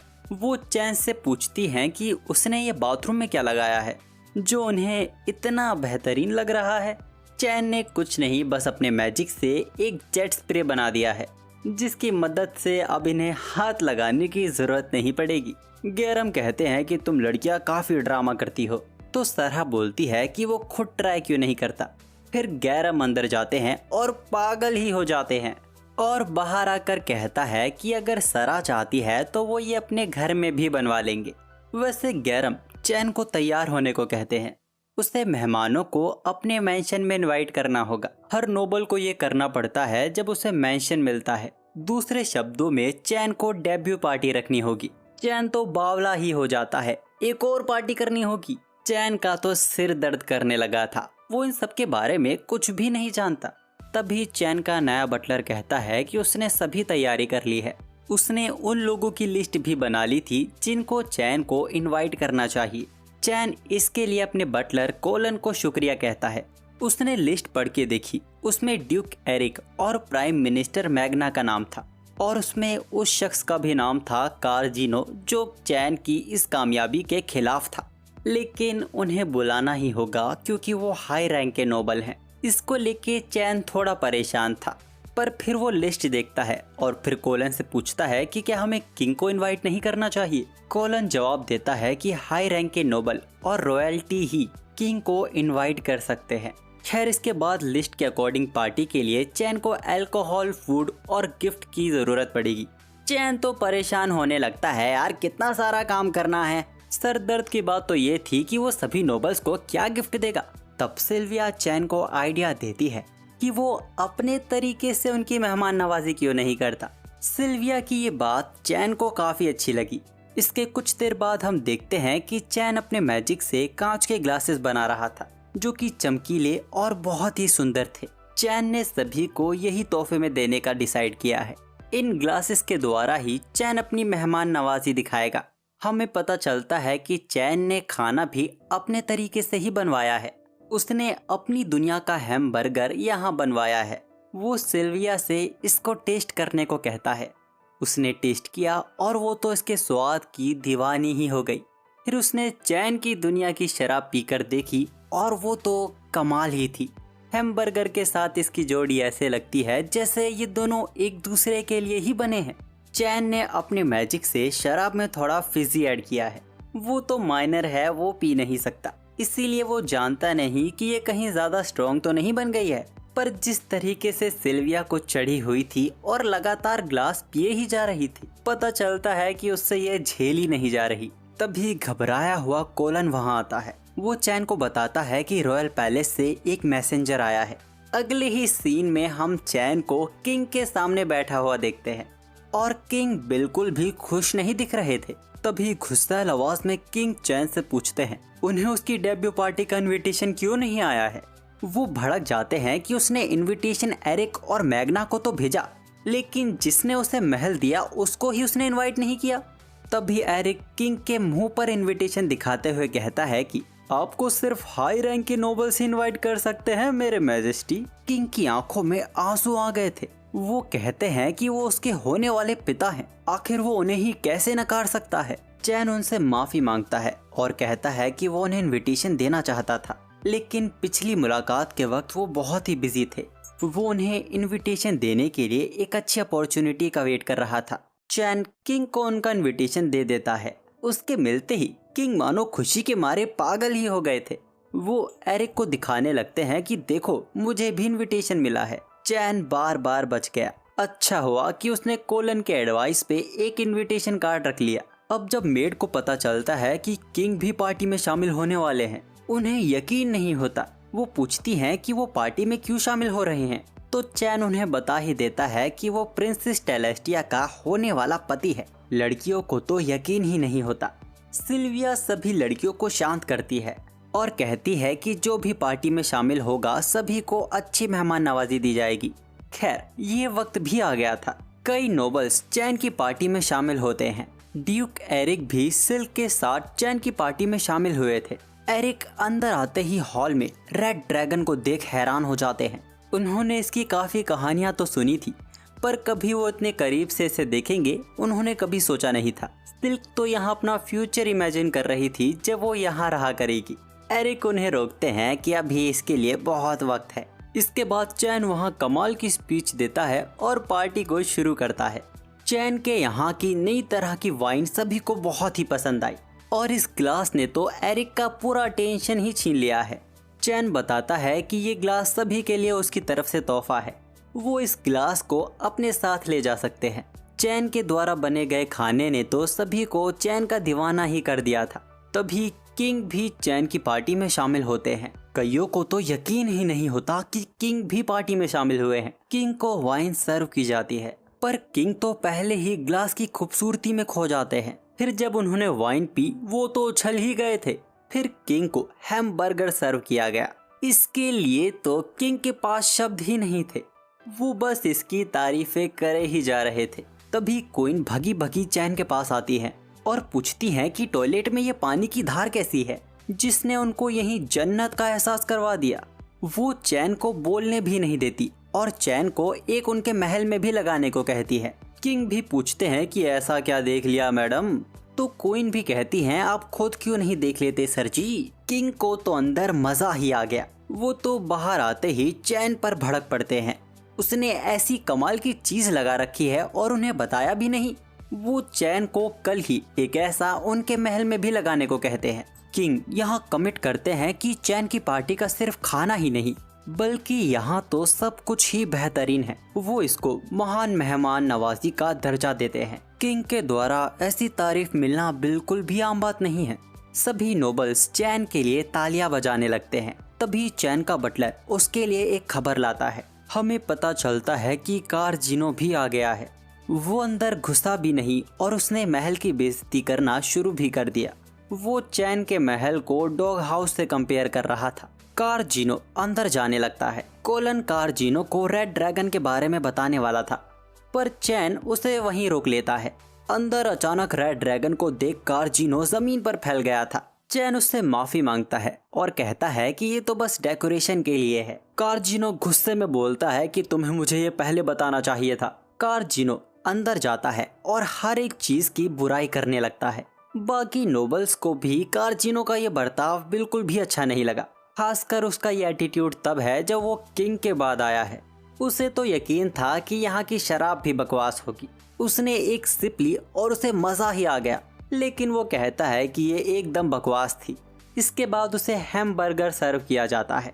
उसकी बनावट को देख ही वो उसकी बुराई करने लगता है। वो उसे खाकर देखता है और उसकी तारीफ करे बिना रह नहीं पाया। लेकिन फिर भी वो बोलता है कि ये एकदम बकवास है। पर इसके बावजूद भी वो खाए ही जा रहा था। कार्जिनो का ये बिहेवियर सभी को वहाँ परेशान कर रहा था। कोलन चैन को याद दिलाता है कि कार्जिनो एक मार्किस है तो प्लीज चैन कुछ भी गड़बड़ करने की ना सोचे। लेकिन फिर भी चैन के मन में कुछ तो खुराफाती चल रहा था। वो कहता है कि तब तक तो सब ठीक है ना जब तक मैं कुछ गड़बड़ नहीं करता। चैन कार्जिनो के सामने वही ग्लास लेकर जाता है और तोहफे के तौर पर इन्हें लेने के लिए कहता है। कार्जिनो कहता है कि अगर मेरे लिए तोहफा है तो सारे ग्लास मुझे दे दो और मुझे यहाँ मौजूद सारी शराब भी चाहिए। और वो कहता है कि जाने से पहले उसे उस डिश की रेसिपी भी तैयार चाहिए। चैन रिस्पेक्टफुली कहता है कि वो ये नहीं कर सकता। कार्जिनो गुस्सा हो जाता है। चैन उससे समझाता है कि वो यहाँ आए सभी नोबल को तोहफे में ग्लास दे रहा है। कुछ देर सोचने के बाद चैन कहता है कि वो उसे ये तो नहीं दे सकता लेकिन वो उसे किंगडम की सबसे कीमती चीज दे सकता है। कार्जिनो को लग रहा था कि शायद कोई ज्वेलरी होगी। चैन कहता है कि वो चीज तो उससे भी कीमती है। अब तो कार्जिनो से सब्र ही नहीं हो रहा था। उसे वो चीज तुरंत से तुरंत चाहिए थी। इसी दौरान चैन अपने सर्च मैजिक से किसी को ट्रैक कर रहा था। जैसे ही वो चीज करीब आती है चैन वहां से हट जाता है और कार्जिनो को किंगडम की सबसे कीमती चीज को एक्सेप्ट करने को कहता है जो कि और कोई नहीं खुद ही किंग थे। किंग को देखते ही कार्जिनो घुटनों पर आ जाता है। वो किंग से सवाल करता है कि वो एक मामूली से नोबल की पार्टी में क्या कर रहे हैं। किंग उसे याद दिलाते हैं कि ये वही शख्स है जिसने टेलेस्टिया की जान बचाई थी तो आखिर वो इस पार्टी में क्यों शामिल नहीं होगा। तभी एरिक कार्जिनो से पूछते हैं कि वो यहाँ कब आया, कहीं वो यहाँ किंग और उसके बाद तो नहीं आया। कार्जिनो झूठ बोलने लगता है कि ऐसा बिल्कुल भी नहीं है। किंग ने आज जो अपनी आंखों से कार्जिनो का एटीट्यूड देखा है उन्हें लगता है कि अब उन्हें कार्जिनो के फ्यूचर के बारे में एक बार फिर सोचना पड़ेगा। कार्जिनो अब यहाँ मुँह मियाँ मिट्ठू होने लगता है। जो वो हर एक चीज की यहाँ बुराई कर रहा था अब अचानक उसे यहाँ हर एक चीज पसंद आने लगती है। वो कहता है कि वो तो बस यहाँ ये जानने के लिए क्यूरियस था कि ये सब कैसे बनी है। किंग कार्जिनो की ढंग से क्लास लेते हैं। कार्जिनो भी चुपचाप वहाँ से निकल भागता है। तभी सिल्क चैन के पास आती है और कहती है कि उसने सब देखा। वो पूछती है कि ये सब उसी का प्लान था ना। तभी एरिक भी पूछते हैं तो मतलब तुमने हमारा इस्तेमाल किया। चैन भी ध्यान न देते हुए कहता है कि हाँ, उसने सोचा कि अगर वो कुछ नहीं कर सकता तो वो किंगडम की सबसे भारी चीज का इस्तेमाल करेगा। चैन ने ध्यान ही नहीं दिया और किंग और एरिक दोनों ही उसके पीछे थे। किंग चैन से पूछते हैं अच्छा तो क्या हम किंगडम की सबसे भारी और बड़ी चीज हैं? बेचारे छोटे से बच्चे के साथ हर कोई खेल रहा है। इसके बाद भी किंग चैन को प्राइवेट में ले जाकर और डांट लगाते हैं। वो कहते हैं कि उन्होंने अपने होने वाले बेटे से कभी ऐसी उम्मीद नहीं की थी। वो अपने पिता का ऐसे इस्तेमाल कैसे कर सकता है। चैन किंग को समझाता है कि वो सीधा कार्जिनो का सामना नहीं कर सकता था, उसके पास बस यही एक तरीका था। और तभी चैन वहाँ हल्का सा हंस पड़ता है, जिसके बाद किंग और भी भड़क जाते हैं। किंग ने लगातार 2 घंटों तक चैन को डांट लगाई। उनका लेक्चर खत्म होने के बाद मैग्ना चैन को एडवाइस देता है कि वो थोड़े बहुत मॉन्स्टर्स मटेरियल को यहाँ छोड़ सकता है। इसी काम के लिए चैन डाइम को ढूंढता है। डाइम को भी मैग्ना से खबर मिल चुकी थी। वो चैन को बड़ा वेपन रूम दिखाता है जहाँ वो अपने मॉन्स्टर मटेरियल को रिलीज कर सकता है। चैन डाइम से माफी मांगता है क्योंकि ये जगह उसके लिए छोटी है। डाइम हैरान हो जाता है और पूछता है कि क्या वो सारे ही रेड ड्रैगन जैसे हैं। चैन कहता है कि इतना भी कुछ खास नहीं, उसके पास एक अर्थ ड्रैगन है। डाइम की तो सिट्टी पिट्टी गुल हो जाती है क्योंकि ए रैंक की एडवेंचरर पार्टी भी उसे नहीं हरा सकती। डाइम कहता है कि अगर ऐसी बात है तो वो इस पूरी जगह को यूज कर सकता है। और अगले ही पल चैन वहाँ मॉन्स्टर्स का ढेर लगा देता है और कहता है कि वो ये सब रख सकते हैं। डाइम को तो यकीन ही नहीं होता कि चैन ने इन सबको अकेले हराया है। वो चैन से पूछता है कि कहीं वो हीरो तो नहीं या फिर वो भगवान का कोई दूत है। चैन हैरानी के साथ बोलता है कि ऐसा कुछ भी नहीं है, वो बस एक आम बच्चा गैरम का बेटा है। खैर डाइम उसकी बात को मान लेता है और कहता है कि उसे इन सबको कहीं और पहुंचाने में वक्त लग जाएगा। चैन भी ये कहकर वहां से जाने लगता है कि ये सब जब हो जाएगा वो वापस आ जाएगा, लेकिन डाइम उसे जाने ही नहीं देता और उसकी मदद मांगता है सोल्जर्स की ट्रेनिंग में। और इसी बहाने वो उसे अपने कैप्टन से भी मिलवाना चाहता था। असल में डाइम के कैप्टन को स्ट्रॉन्ग लोग पसंद हैं। डाइम उनके सामने ये दिखाकर शो ऑफ करना चाहता है कि चैन क्या क्या कर सकता है। और इसके अगले ही सीन में हम देखते हैं कि चैन सभी सोल्जर्स के खिलाफ खड़ा है। इससे 1 मिनट पहले डाइम ने चैन को सभी सोल्जर्स से इंट्रोड्यूस करवाया और उसकी काबिलियत के बारे में भी बताया कि उसने क्या क्या कारनामे किए हैं। पर इसके बावजूद रॉयल सोल्जर्स 10 साल के बच्चे के खिलाफ लड़ने में हिचकिचा रहे थे। तो जिसको इस बात से आपत्ति थी, डाइम उसे ही सबसे पहले चैन के खिलाफ भेजता है। वो चैन को पहले हमला करने का मौका देता है। चैन उसकी बात को मान के पूरे मैदान में तेजी से मूव करने लगता है। 1 सेकंड से भी कम वक्त में उसने उसकी तलवार तोड़ दी और उस सोल्जर ने भी तुरंत हार मान ली। चैन भी डर गया कि कहीं उसने कुछ ज्यादा तो नहीं कर दिया। वो चुपचाप वहां से निकलने लगता है, लेकिन डाइम उसे फिर रोक लेता है और अब वो चैन को सभी सोल्जर से एक साथ लड़ने को कहता है। उनके बीच ये लड़ाई शुरू होने ही वाली थी कि कहीं से एक लड़की उन्हें रोक देती है। वो नीचे उतरकर आती है और सवाल करती है अपने सोल्जर से कि उनका सम्मान कहाँ है, और सवाल करती है कि एक बच्चे पर सभी ने तलवार क्यों तानी हुई है। वो चैन को गले लगा लेती है और कहती है कि अब उसे डरने की जरूरत नहीं है, वो आ गई है, वो उसे कुछ नहीं होने देगी। चैन गौर करता है कि ये लड़की तो एल्फ है। अब वो लड़की डाइम को डांटने लगती है कि जब वो यहाँ मौजूद था तो उसने ये सब रोका क्यों नहीं। असल में ये लड़की और कोई नहीं, यही वो कैप्टन है जिसकी डाइम बात कर रहा था। डाइम उसे बताता है कि चैन वही लड़का है जिसने टेलेस्टिया प्रिंसेस को बचाया था। अब ये बात पता चलते ही उस लड़की का बर्ताव पूरी तरह बदलने लगता है। अचानक वो लड़की चैन को लड़ाई के लिए चैलेंज कर देती है और इस बार ये कोई दिखावे की लड़ाई नहीं बल्कि एक असली लड़ाई थी। और वो ये भी कहती है कि वो मुंह से ज्यादा तलवारबाजी से बात करने में ज्यादा यकीन रखती है। इस बीच हमें ये भी पता चलता है कि इस लड़की ने मास्टर स्वॉर्ड पर्सन का टाइटल होल्ड किया हुआ है, यानी कि ये लड़ाई चैन के लिए टक्कर की हो सकती है। वो चैन को अपनी लकड़ी की तलवार बदलने का भी वक्त नहीं देती और चैन पर हमला कर देती है। इन दोनों की लड़ाई ने वहाँ एक ऐसा रुख ले लिया था कि कोई भी अपनी आंखों से इनकी रफ्तार को देख भी नहीं पा रहा था। लेकिन अचानक चैन उस लड़की के सामने आके गायब हो जाता है और उसके पीछे आके उसकी गर्दन पर तलवार रखकर उसे हरा देता है। इस ही पल में कैप्टन को चैन से प्यार हो गया था। उसने डिसाइड कर लिया था कि वो चैन को ही अपना पति बनाएगी। कैप्टन के इस अचानक प्रपोजल ने सबको वहाँ शॉक में डाल दिया। चैन भी कहता है कि ये तुम क्या बकवास कर रही हो, मैं बस 10 साल का हूँ और तुम्हारे बारे में मैं कुछ भी नहीं जानता। तो कैप्टन चैन को अपना नाम बताती है, तिजुआना वॉन लिबर्ट। वो ड्यूक लिबर्ट की बेटी है जो पूरे नॉर्थर्न फॉरेस्ट को देखते हैं और वो कहती है कि उसे एज की परवाह करने की कोई जरूरत नहीं है। वो एक एल्फ है जो 300 सालों तक जी सकती है, तो वो जल्दी बूढ़ी नहीं होने वाली। पर चैन के लिए खूबसूरती कोई परेशानी है ही नहीं, वो तो किसी और बात को लेके परेशान था। वो कहती है कि उसके पिता भी इसमें दखल नहीं देंगे क्योंकि घर छोड़ने से पहले वो ये बोलकर आई थी कि वो यहाँ वापस अपने पार्टनर के साथ ही लौटेगी, जो कि अब उसे मिल गया है। चैन तो घबराया हुआ था किंग और उनकी बेटी और अपने पिता का वो सामना कैसे करेगा। चैन डाइम को उसे समझाने को कहता है, लेकिन डाइम वहाँ खड़े खड़े सोने की एक्टिंग करने लगता है। समहाउ उसे समझ आता है कि वो ये इतने बड़े फैसले अकेले नहीं ले सकती।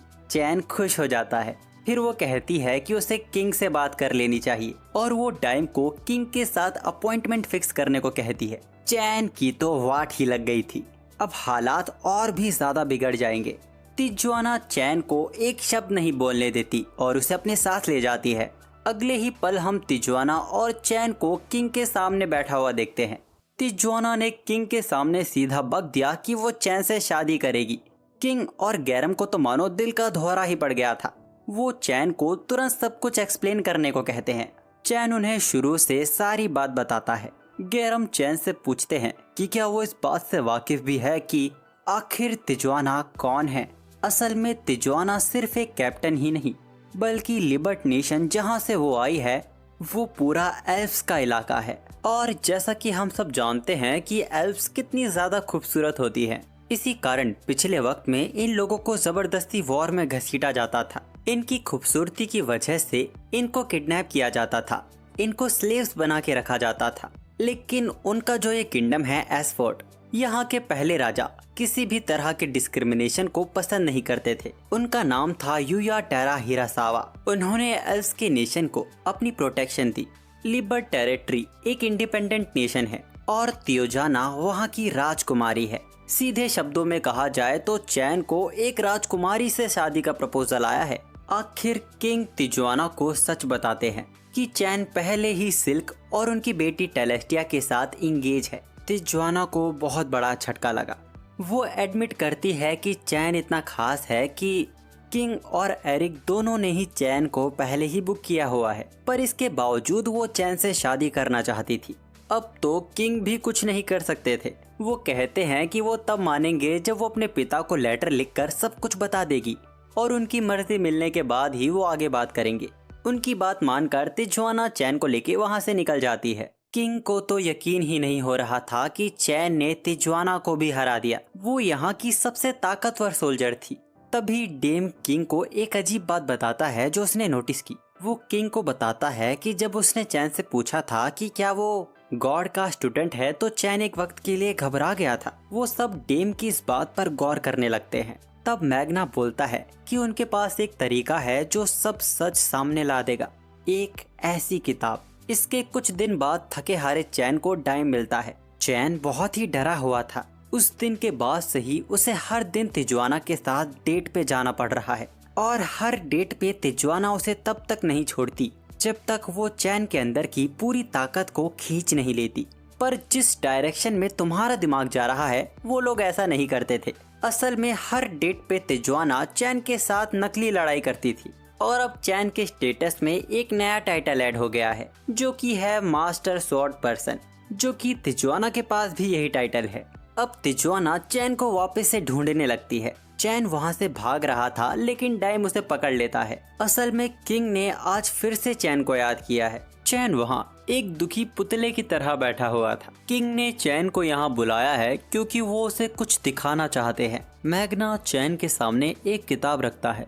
इस किताब में इंपीरियर लेवल के मैजिक के बारे में लिखा हुआ है जो रॉयल फैमिली में generation to generation pass on होता हुआ आया है और इस किताब को खुद फर्स्ट किंग यूया ने लिखा था। चैन तो काफी ज्यादा एक्साइटेड हो जाता है क्योंकि यहाँ की रॉयल लाइब्रेरी के अंदर भी सिर्फ मेगा लेवल के मैजिक तक की ही जानकारी है। चैन उस किताब को खोलता है। उस किताब के पहले पन्ने में ही स्टार जजमेंट मैजिक के बारे में लिखा हुआ था और आज से पहले चैन ने कभी इस मैजिक के बारे में नहीं सुना था। तब किंग चैन को एक सरप्राइज देते हैं। वो उसे बताते हैं कि उनमें से आज तक कभी कोई इस किताब को नहीं पढ़ पाया चैन ने अब ध्यान से उस किताब को देखा। ये किताब जापानीज भाषा में लिखी हुई थी। चैन ने अब जाके नोटिस किया कि फर्स्ट किंग का नाम ह्यूया। ये लगभग एक जापानीज नेम जैसा ही है। हो ना हो शायद इस किंगडम का पहला राजा शायद चैन की तरह रीइंकार्नेट हुआ था। किंग चैन को अब सब कुछ सच बताने को कहते हैं। वो उससे पूछते हैं कि आखिर चैन सच में कौन है। चैन को ये डर था कि अगर वो सच बोल देगा तो इस दुनिया में जो भी उसने पाया है वो शायद सब खो देगा। लेकिन अब चैन भी उनसे कुछ ना छिपाने का फैसला करता है। वो उन्हें सच बता देता है कि उसकी पुरानी यादों के साथ इस दुनिया में उसका पुनर्जन्म हुआ है। जहाँ से वो आया है उस जगह का नाम जापान है और उनके फर्स्ट किंग भी वहीं से थे। गैरम चैन से पूछता है कि क्या वो सच में उनका और सारा का ही खून है। चैन कहता है कि इसमें कोई डाउट नहीं है, बल्कि उसको तो ये गॉड ने खुद बताया है। वहाँ सब लोग ये सुन हैरान हो जाते हैं कि चैन गॉड से तक मिल चुका है। चैन उन सभी के सामने अपना स्टेटस खोलता है। चैन का असली स्टेटस देखने के बाद सबकी आंखें फटी की फटी रह जाती है। आखिर एक ह्यूमन इतना ताकतवर कैसे हो सकता है। यहाँ तक कि चैन को सभी गॉड्स की प्रोटेक्शन मिली हुई थी। किंग ने इस सच की उम्मीद बिल्कुल भी नहीं की थी कि उन्हें ऐसा सच सुनने को मिलेगा। वो चैन को बताते हैं कि अगर सबको सच पता चल गया तो ये किंगडम ही नहीं बल्कि पूरी दुनिया चैन के आगे झुक जाएगी। ये दर्जा है इस दुनिया में उस इंसान का जिसे भगवान ने चुना है।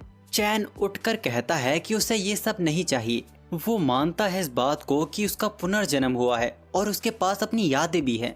लेकिन इसके बावजूद जब उसका जन्म हुआ वो यहाँ की हर एक चीज से अनजान था। पर उसे संभालने के लिए उसके पास यहाँ एक प्यारा सा परिवार था। उसने इस दुनिया में मैजिक को एक्सपीरियंस किया और एक एडवेंचरर की तरह मॉन्स्टर से फाइट की। उसकी मुलाकात टेलेस्टिया और सिल्क से हुई। वो उन्हें बताता है कि पिछली दुनिया में उसके पास कुछ भी नहीं था, पर यहाँ उसके पास परिवार है, उसके दोस्त हैं। वो यहाँ एक खुश जिंदगी जी रहा है और वो गर्व करता है कि वो गैरम का बेटा है। चैन किंग से माफी मांगता है कि उसने इतना बड़ा सच उससे छुपाया, लेकिन वो अब भी चाहता है कि किंग उसे वैसे ही ट्रीट करें जैसे वो पहले करते थे। किंग को भी इससे कोई आपत्ति नहीं थी। चैन को अभी भी गैरम के बेटे के द्वारा ही जाना जाएगा। वैसे वो कहते हैं कि शायद अब चैन को ही किंग बन जाना चाहिए। चैन की तो मानो पैरों तले जमीन खिसक गई थी और तभी वहाँ तिजुआना भी आ टपकती है। वो सबको दिखाती है कि उसे अपने पिता से चैन के साथ शादी करने की परमिशन मिल गई है और बिना देरी के वो चैन को अपने साथ ले जाती है। ड्यूक एरिक किंग से कहता है कि शायद हमें चिंता करने की कोई जरूरत नहीं है, चैन हमेशा चैन ही रहेगा। किंग भी हंसते हुए कहते हैं कि ये लड़का बिल्कुल भी डिवाइन चाइल्ड नहीं लगता। किंग सभी को कहते हैं कि यहाँ आज जो बात हुई है वो इस कमरे में मौजूद लोगों के अलावा किसी और को पता नहीं चलनी चाहिए। यहाँ तक कि कोई अपने फैमिली मेंबर्स को भी ये बात नहीं बताएगा। किंग को चैन पर यकीन है कि वो हमेशा इस किंगडम की, अपनी फैमिली की, अपने दोस्तों की रक्षा करेगा। अब घंटों भर तिजुआना के साथ खेलने के बाद हम चैन को सिल्क और टेलेस्टिया से डांट खाता हुआ देखते हैं। वो दोनों गुस्सा है कि काइन तिजुआना से भी शादी करेगा। चैन उन्हें सब कुछ सच बताने लगता है। सिल्क और टेलेस्टिया को तो चिंता होने लगी थी कि चैन बड़ा होते होते कितनी लड़कियों का दिल चुरा लेगा। और तभी तिजुआना उस कमरे में आ धमकती है और चैन को ये कहकर वहाँ से ले जाने लगती है कि चलो प्यार करते हैं। टेलेस्टिया और सिल्क का तो माथा ही खिसक गया था। चैन उन्हें बताने की कोशिश करता है कि जैसा ये सुनने में लग रहा है ये वैसा कुछ भी नहीं करती। तिजुआना चैन से कहती है कि आज हम पूरी रात करेंगे जब तक सुबह नहीं हो जाती, लेकिन ये लड़ाई बेड पर नहीं बल्कि मैदान में होगी तलवारों से। खैर, अब कहानी कुछ साल आगे जाती है। हम चैन को देखते हैं जो फर्स्ट किंग की लिखी उस किताब को ही पढ़ रहा था। फर्स्ट किंग इस बात को जानते थे कि जो भी इस किताब को पढ़ पा रहा है वो भी उसी की तरह रिइंकार्नेट हुआ होगा। फर्स्ट किंग अपने बारे में बताते हैं कि वो एक जापानीज थे। वो बताते हैं कि वो इस दुनिया में कैसे आए। उनका जापान में एक्सीडेंट हुआ था। उन्हें लगा कि उनकी मौत हो गई है, लेकिन असल में तो उन्हें इस दुनिया में समन किया गया था। वो चैन से अलग अपनी रियल फॉर्म में ही इस दुनिया में आए थे। चैन उस किताब को आगे पढ़ पाता कि तभी टेलेस्टिया और सिल्क वहां आ जाती हैं।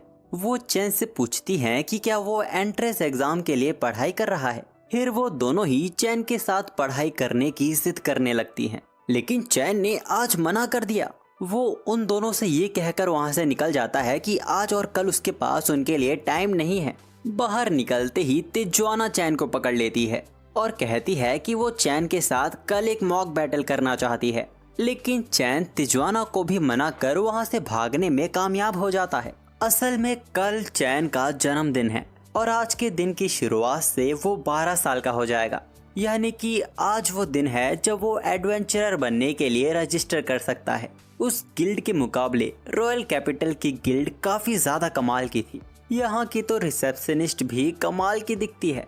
इस गिल्ड में चैन गलती से एक लाल बाल वाले बंदे से टकरा जाता है। वो चैन से पूछता है कि क्या आज तुम्हारा गिल्ड में पहला दिन है। चैन उसे बताता है कि आज वो 12 साल का हो गया है और वो यहाँ एडवेंचरर बनने के लिए रजिस्टर करने आया है।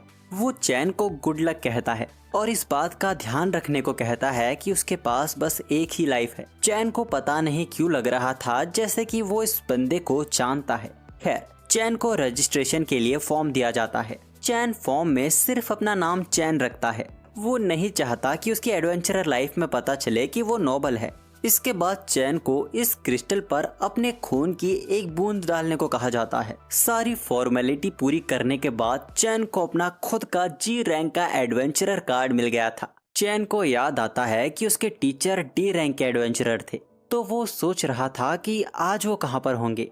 रिसेप्शनिस्ट चैन को अपना नाम रेटिया बताती है और उसे इस बात का ध्यान रखने को कहती है कि उसकी जिंदगी बहुत ही कीमती है और उसे उसके नए एडवेंचर के लिए गुड लक कहती है। पिछली बार की तरह इस बार भी उनकी बातों के बीच कुछ बदमाश लोग रिसेप्शनिस्ट को छेड़ने लगते हैं और बेवजह उनमें से एक चैन को लात मारने की कोशिश करता है, लेकिन चैन के डॉज करने की वजह से वो खुद ही गिर जाता है। सिर्फ डॉज करके ही चैन ने तीनों को धूल चटा दी थी।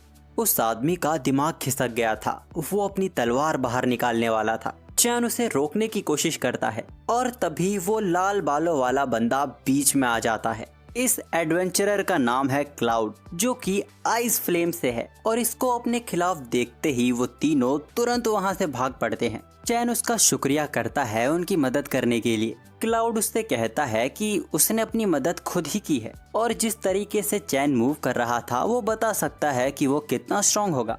वो चैन से उसका नाम पूछता है और कहता है कि वो इस नाम को याद रखेगा। उसे चैन इतना पसंद आया कि वो उसे ट्रीट देता है। क्लाउड काइन की फुर्ती की एक बार फिर तारीफ करता है। वो समझ सकता है कि काइन ने ये सब पाने के लिए कितनी मेहनत की होगी। काइन उसे बताता है कि जब वो छोटा था तब से ट्रेनिंग करता आ रहा है। उसके 2 टीचर थे और वो भी एडवेंचरर थे। अब जूस पीते पीते चैन क्लाउड से पूछ ही लेता है, वो लोग आपको आइस फ्लेम से क्यों कह रहे थे? क्लाउड बताता है कि ये उसकी पार्टी का नाम है। क्लाउड फ्लेम स्वॉर्ड यूज करता है और उसकी वाइफ आइस मैजिक में माहिर है, इसीलिए उनकी पार्टी का नाम आइस फ्लेम है। अपनी वाइफ के साथ पार्टी में होना चैन को काफी एक्साइटिंग लगता है।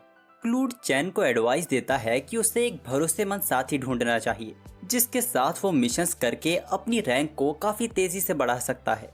क्लाउड के पास गोल्डन कार्ड था जो ए रैंक के एडवेंचरर्स को मिलता है, फिर भी वो निराश है क्योंकि वो अभी भी एसएस रैंक से काफी दूर है। एसएस रैंक का कार्ड किंगडम के फर्स्ट किंग के पास था। वैसे तो ज्यादा लोगों ने एसएस रैंक का कार्ड देखा नहीं, पर बोला जाता है कि एसएस रैंक का कार्ड ब्लैक होता है। अचानक उनकी बातों के बीच एक लड़की क्लाउड को डंडे से मारती है। ये असल में क्लाउड की वाइफ है जिसका माथा खिसक गया है क्योंकि क्लाउड यहाँ पी रहा है जबकि उसको गिल्ड मिशन लाने भेजा गया था। चैन उसे अपने आप से इंट्रोड्यूस करवाता है और सब बताता है कि यहाँ क्या हुआ था। इसके बाद मार पीट के वो क्लाउड को अपने साथ ले जाती है। चैन भी अपने टाइप का मिशन लेके उसे पूरा करने निकल पड़ता है। उसने ईस्टर्न फॉरेस्ट में गॉब्लिन्स को खत्म करने का कुछ लिया था। गिल्ड से बाहर आते ही एक बार फिर तिजुआना चैन को दबोच लेती है और वो भी चैन के साथ उसके पहले मिशन पर जाने की जिद करने लगती है, जबकि आज उसे कैपिटल के बाहर ट्रेनिंग देने जाना था।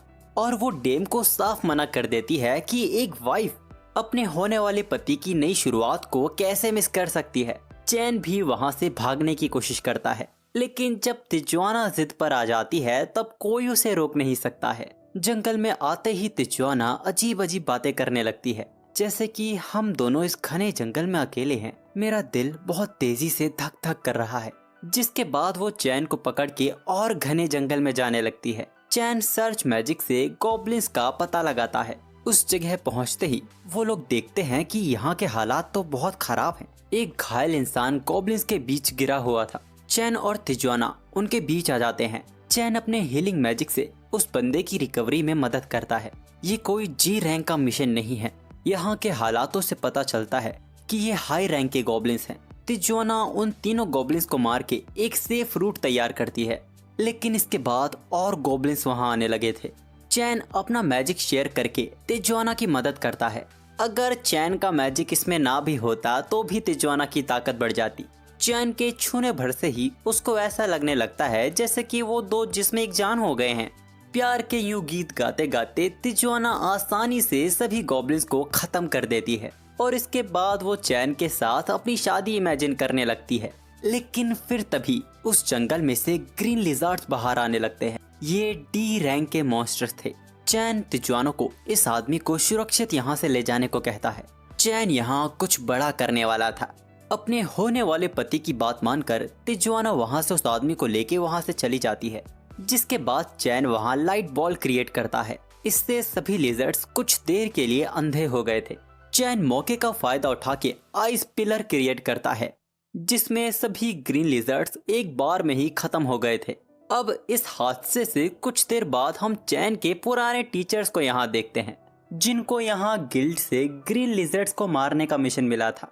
लेकिन यहाँ तो कुछ भी नहीं है, बल्कि वो तो हैरान है कि इतना बड़ा गड्ढा कैसे है। यहाँ दूसरी तरफ हम चैन को गिल्ड में देखते हैं। वो रेटिया से उसके ग्रीन लिजर्ड्स के हराने के बारे में पूछता है। उस मिशन को ना चुनने के बाद भी क्या उसे उसका इनाम मिलेगा? रेटिया शॉक हो जाती है। आज का आया हुआ लड़का एक डी रैंक के मिशन को अकेले कैसे हैंडल कर सकता है? और जब वो उसे बताता है कि उसने 30 लिजर्ड्स को मारा है, वो तो यकीन ही नहीं कर पाती। 30 लिजर्ड्स को एक साथ संभालना तो सी रैंक के एडवेंचरर्स के ग्रुप के लिए भी मुश्किल होगा। वो सीधा ये बात अपने चीफ तक पहुंचाती है। गिल्ड चीफ सेड्रिक उस लड़के को अपने पास बुलाते हैं।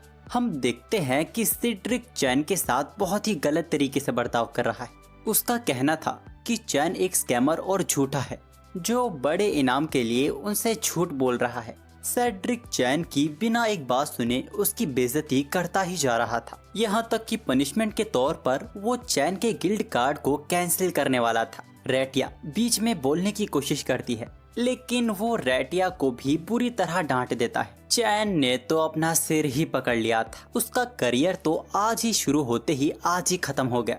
इतना शोर होने की वजह से गिल्ड मास्टर भी वहां आ गए थे। सेड्रिक गिल्ड मास्टर को सारी बात बताते हैं। न जाने क्यों गिल्ड मास्टर चैन को बड़े ध्यान से देख रहे थे। सेड्रिक की पूरी बात सुनने के बाद गिल्ड मास्टर की हंसी छूट जाती है। उन्हें हंसी आ रही थी सेड्रिक की सोच पे, जिसको लगता है कि ऐसा कोई बच्चा ग्रीन लिजर्ड्स को नहीं हरा सकता। तब गिल्ड मास्टर किसी को अंदर आने को कहते हैं। हम देखते हैं कि ये तो तिजुआना है। वो चैन को देख एक बार फिर उससे चिपक जाती है। सेड्रिक और रेटिया हैरान हो जाते हैं। आखिर आर्मी कैप्टन इस बच्चे को हस्बैंड क्यों बोल रही है? आखिर किसी तरह चैन तिजुआना को अपने से दूर करता है। हमें पता चलता है कि तिजुआना यहाँ गिल्ड में उनकी गॉब्लिन्स और ग्रीन लिजर्ड्स से हुई लड़ाई के बारे में ही बताने आई थी। गिल्ड मास्टर भी कहते हैं कि ये एकदम ठीक कह रही है बैरन चैन। सेड्रिक और रेटिया को अब जाके पता चला कि चैन एक नोबल है और वो मार्ग्रेव गैरम का बेटा है। यहाँ तक कि चैन वही है जिसने प्रिंसेस को बचाया था और वो जल्द गिल्ड मास्टर के जीजा बनने वाले हैं। जी हाँ, असल में गिल्ड मास्टर तिजुआना का ही भाई है। ये बात तो चैन को भी अब जाके पता चली है। गिल्ड मास्टर सेड्रिक से एक बार फिर पूछते हैं, क्या उसे चैन अभी भी घटिया और बदमाश बच्चा लगता है? फिर तो मैं तो इस घटिया बच्चे का बड़ा भाई हुआ ना। सेड्रिक ने तुरंत अपना सिर झुका लिया था। जो इतने वक्त से चैन की बेइज्जती करे जा रहा था, वो चैन से हर एक चीज की माफी मांगने लगता है। मैं आपको बता दूं कि एक नोबल की बेइज्जती करने की सजाए मौत है। खैर, चैन उसकी माफी को एक्सेप्ट कर लेता है और पूछता है कि क्या गिल्ड उसके ग्रीन लिजर्ड के मिशन को एक्सेप्ट करेगी। गिल्ड मास्टर कहते हैं कि उसके काम को माना जाएगा, लेकिन एक नौसिखिया जिसका रैंक जी है वो 30 ग्रीन लिजर्ड्स को हरा देता है। वो लोग इस बात को ऐसे ही नहीं छोड़ सकते। गिल्ड मास्टर चैन की रैंक को सी तक बढ़ाने की बात करते हैं। चैन को तो यकीन ही नहीं होता, लेकिन बीच में तिजवाना कहती है कि सी रैंक काफी नहीं है। मेरे होने वाले पति ने तो 10 साल की उम्र में रेड ड्रैगन को हरा दिया था। यहाँ तक कि चैन तो तिजवाना से भी ताकतवर है। घूम फिर कर चैन की रैंक को ए रैंक की करने की बात रखी जाती है। गिल्ड में ये पहली बार था कि कोई पहले ही दिन ए रैंक पर पहुंच गया हो, पर इसके लिए चैन को कुछ गुंडे पकड़ के लाने होंगे, जो कि चैन के लिए तो बच्चों का खेल है।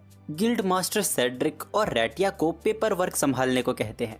उनके जाने के बाद गिल्ड मास्टर उनकी तरफ से चैन से उनकी बदतमीजी के लिए माफी मांगते हैं। चैन उन्हें ये सब करने से मना करता है। गिल्ड मास्टर चैन को बताते हैं जब उन्हें अपनी बहन की एंगेजमेंट के बारे में पता चला तो वो सरप्राइज हुए थे, पर आज चैन से मिलने के बाद अब उन्हें कोई भी टेंशन नहीं है। वो चैन को उसकी बहन का ख्याल रखने को कहता है। ये सब होते हुए गॉड्स भी चैन को देख रहे थे। उनमें से एक गॉड बोलती हैं कि शायद हमने चैन को कुछ ज्यादा ही ताकतवर बना दिया। तब गॉड जीनोम कहते हैं कि चैन को अभी और ताकतवर होना होगा। वो बताते हैं कि एरोन की सील कमजोर हो रही है।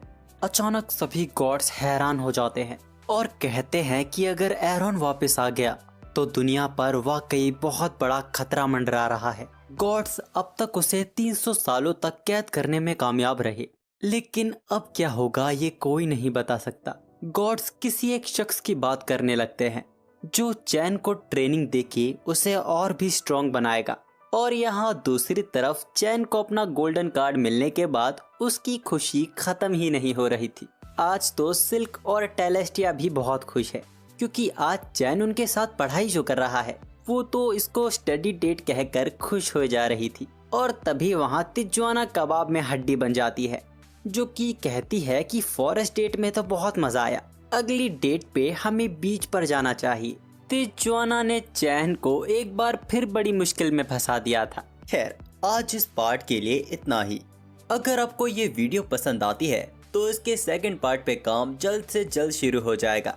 इससे पहले हम कुछ अच्छे एनिमेस को कवर करने वाले हैं।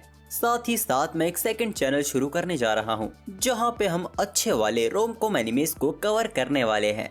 तो अगर आप सिंगल हैं और जिंदगी में खुश हैं तो प्लीज उस चैनल को सब्सक्राइब मत कीजिएगा, लेकिन इस चैनल को तो सब्सक्राइब कीजिए और इस वीडियो को भी लाइक कीजिए, अपने दोस्तों के साथ शेयर कीजिए। मिलते हैं एक और एक्शन से भरे एनिमे के साथ बहुत ही जल्द।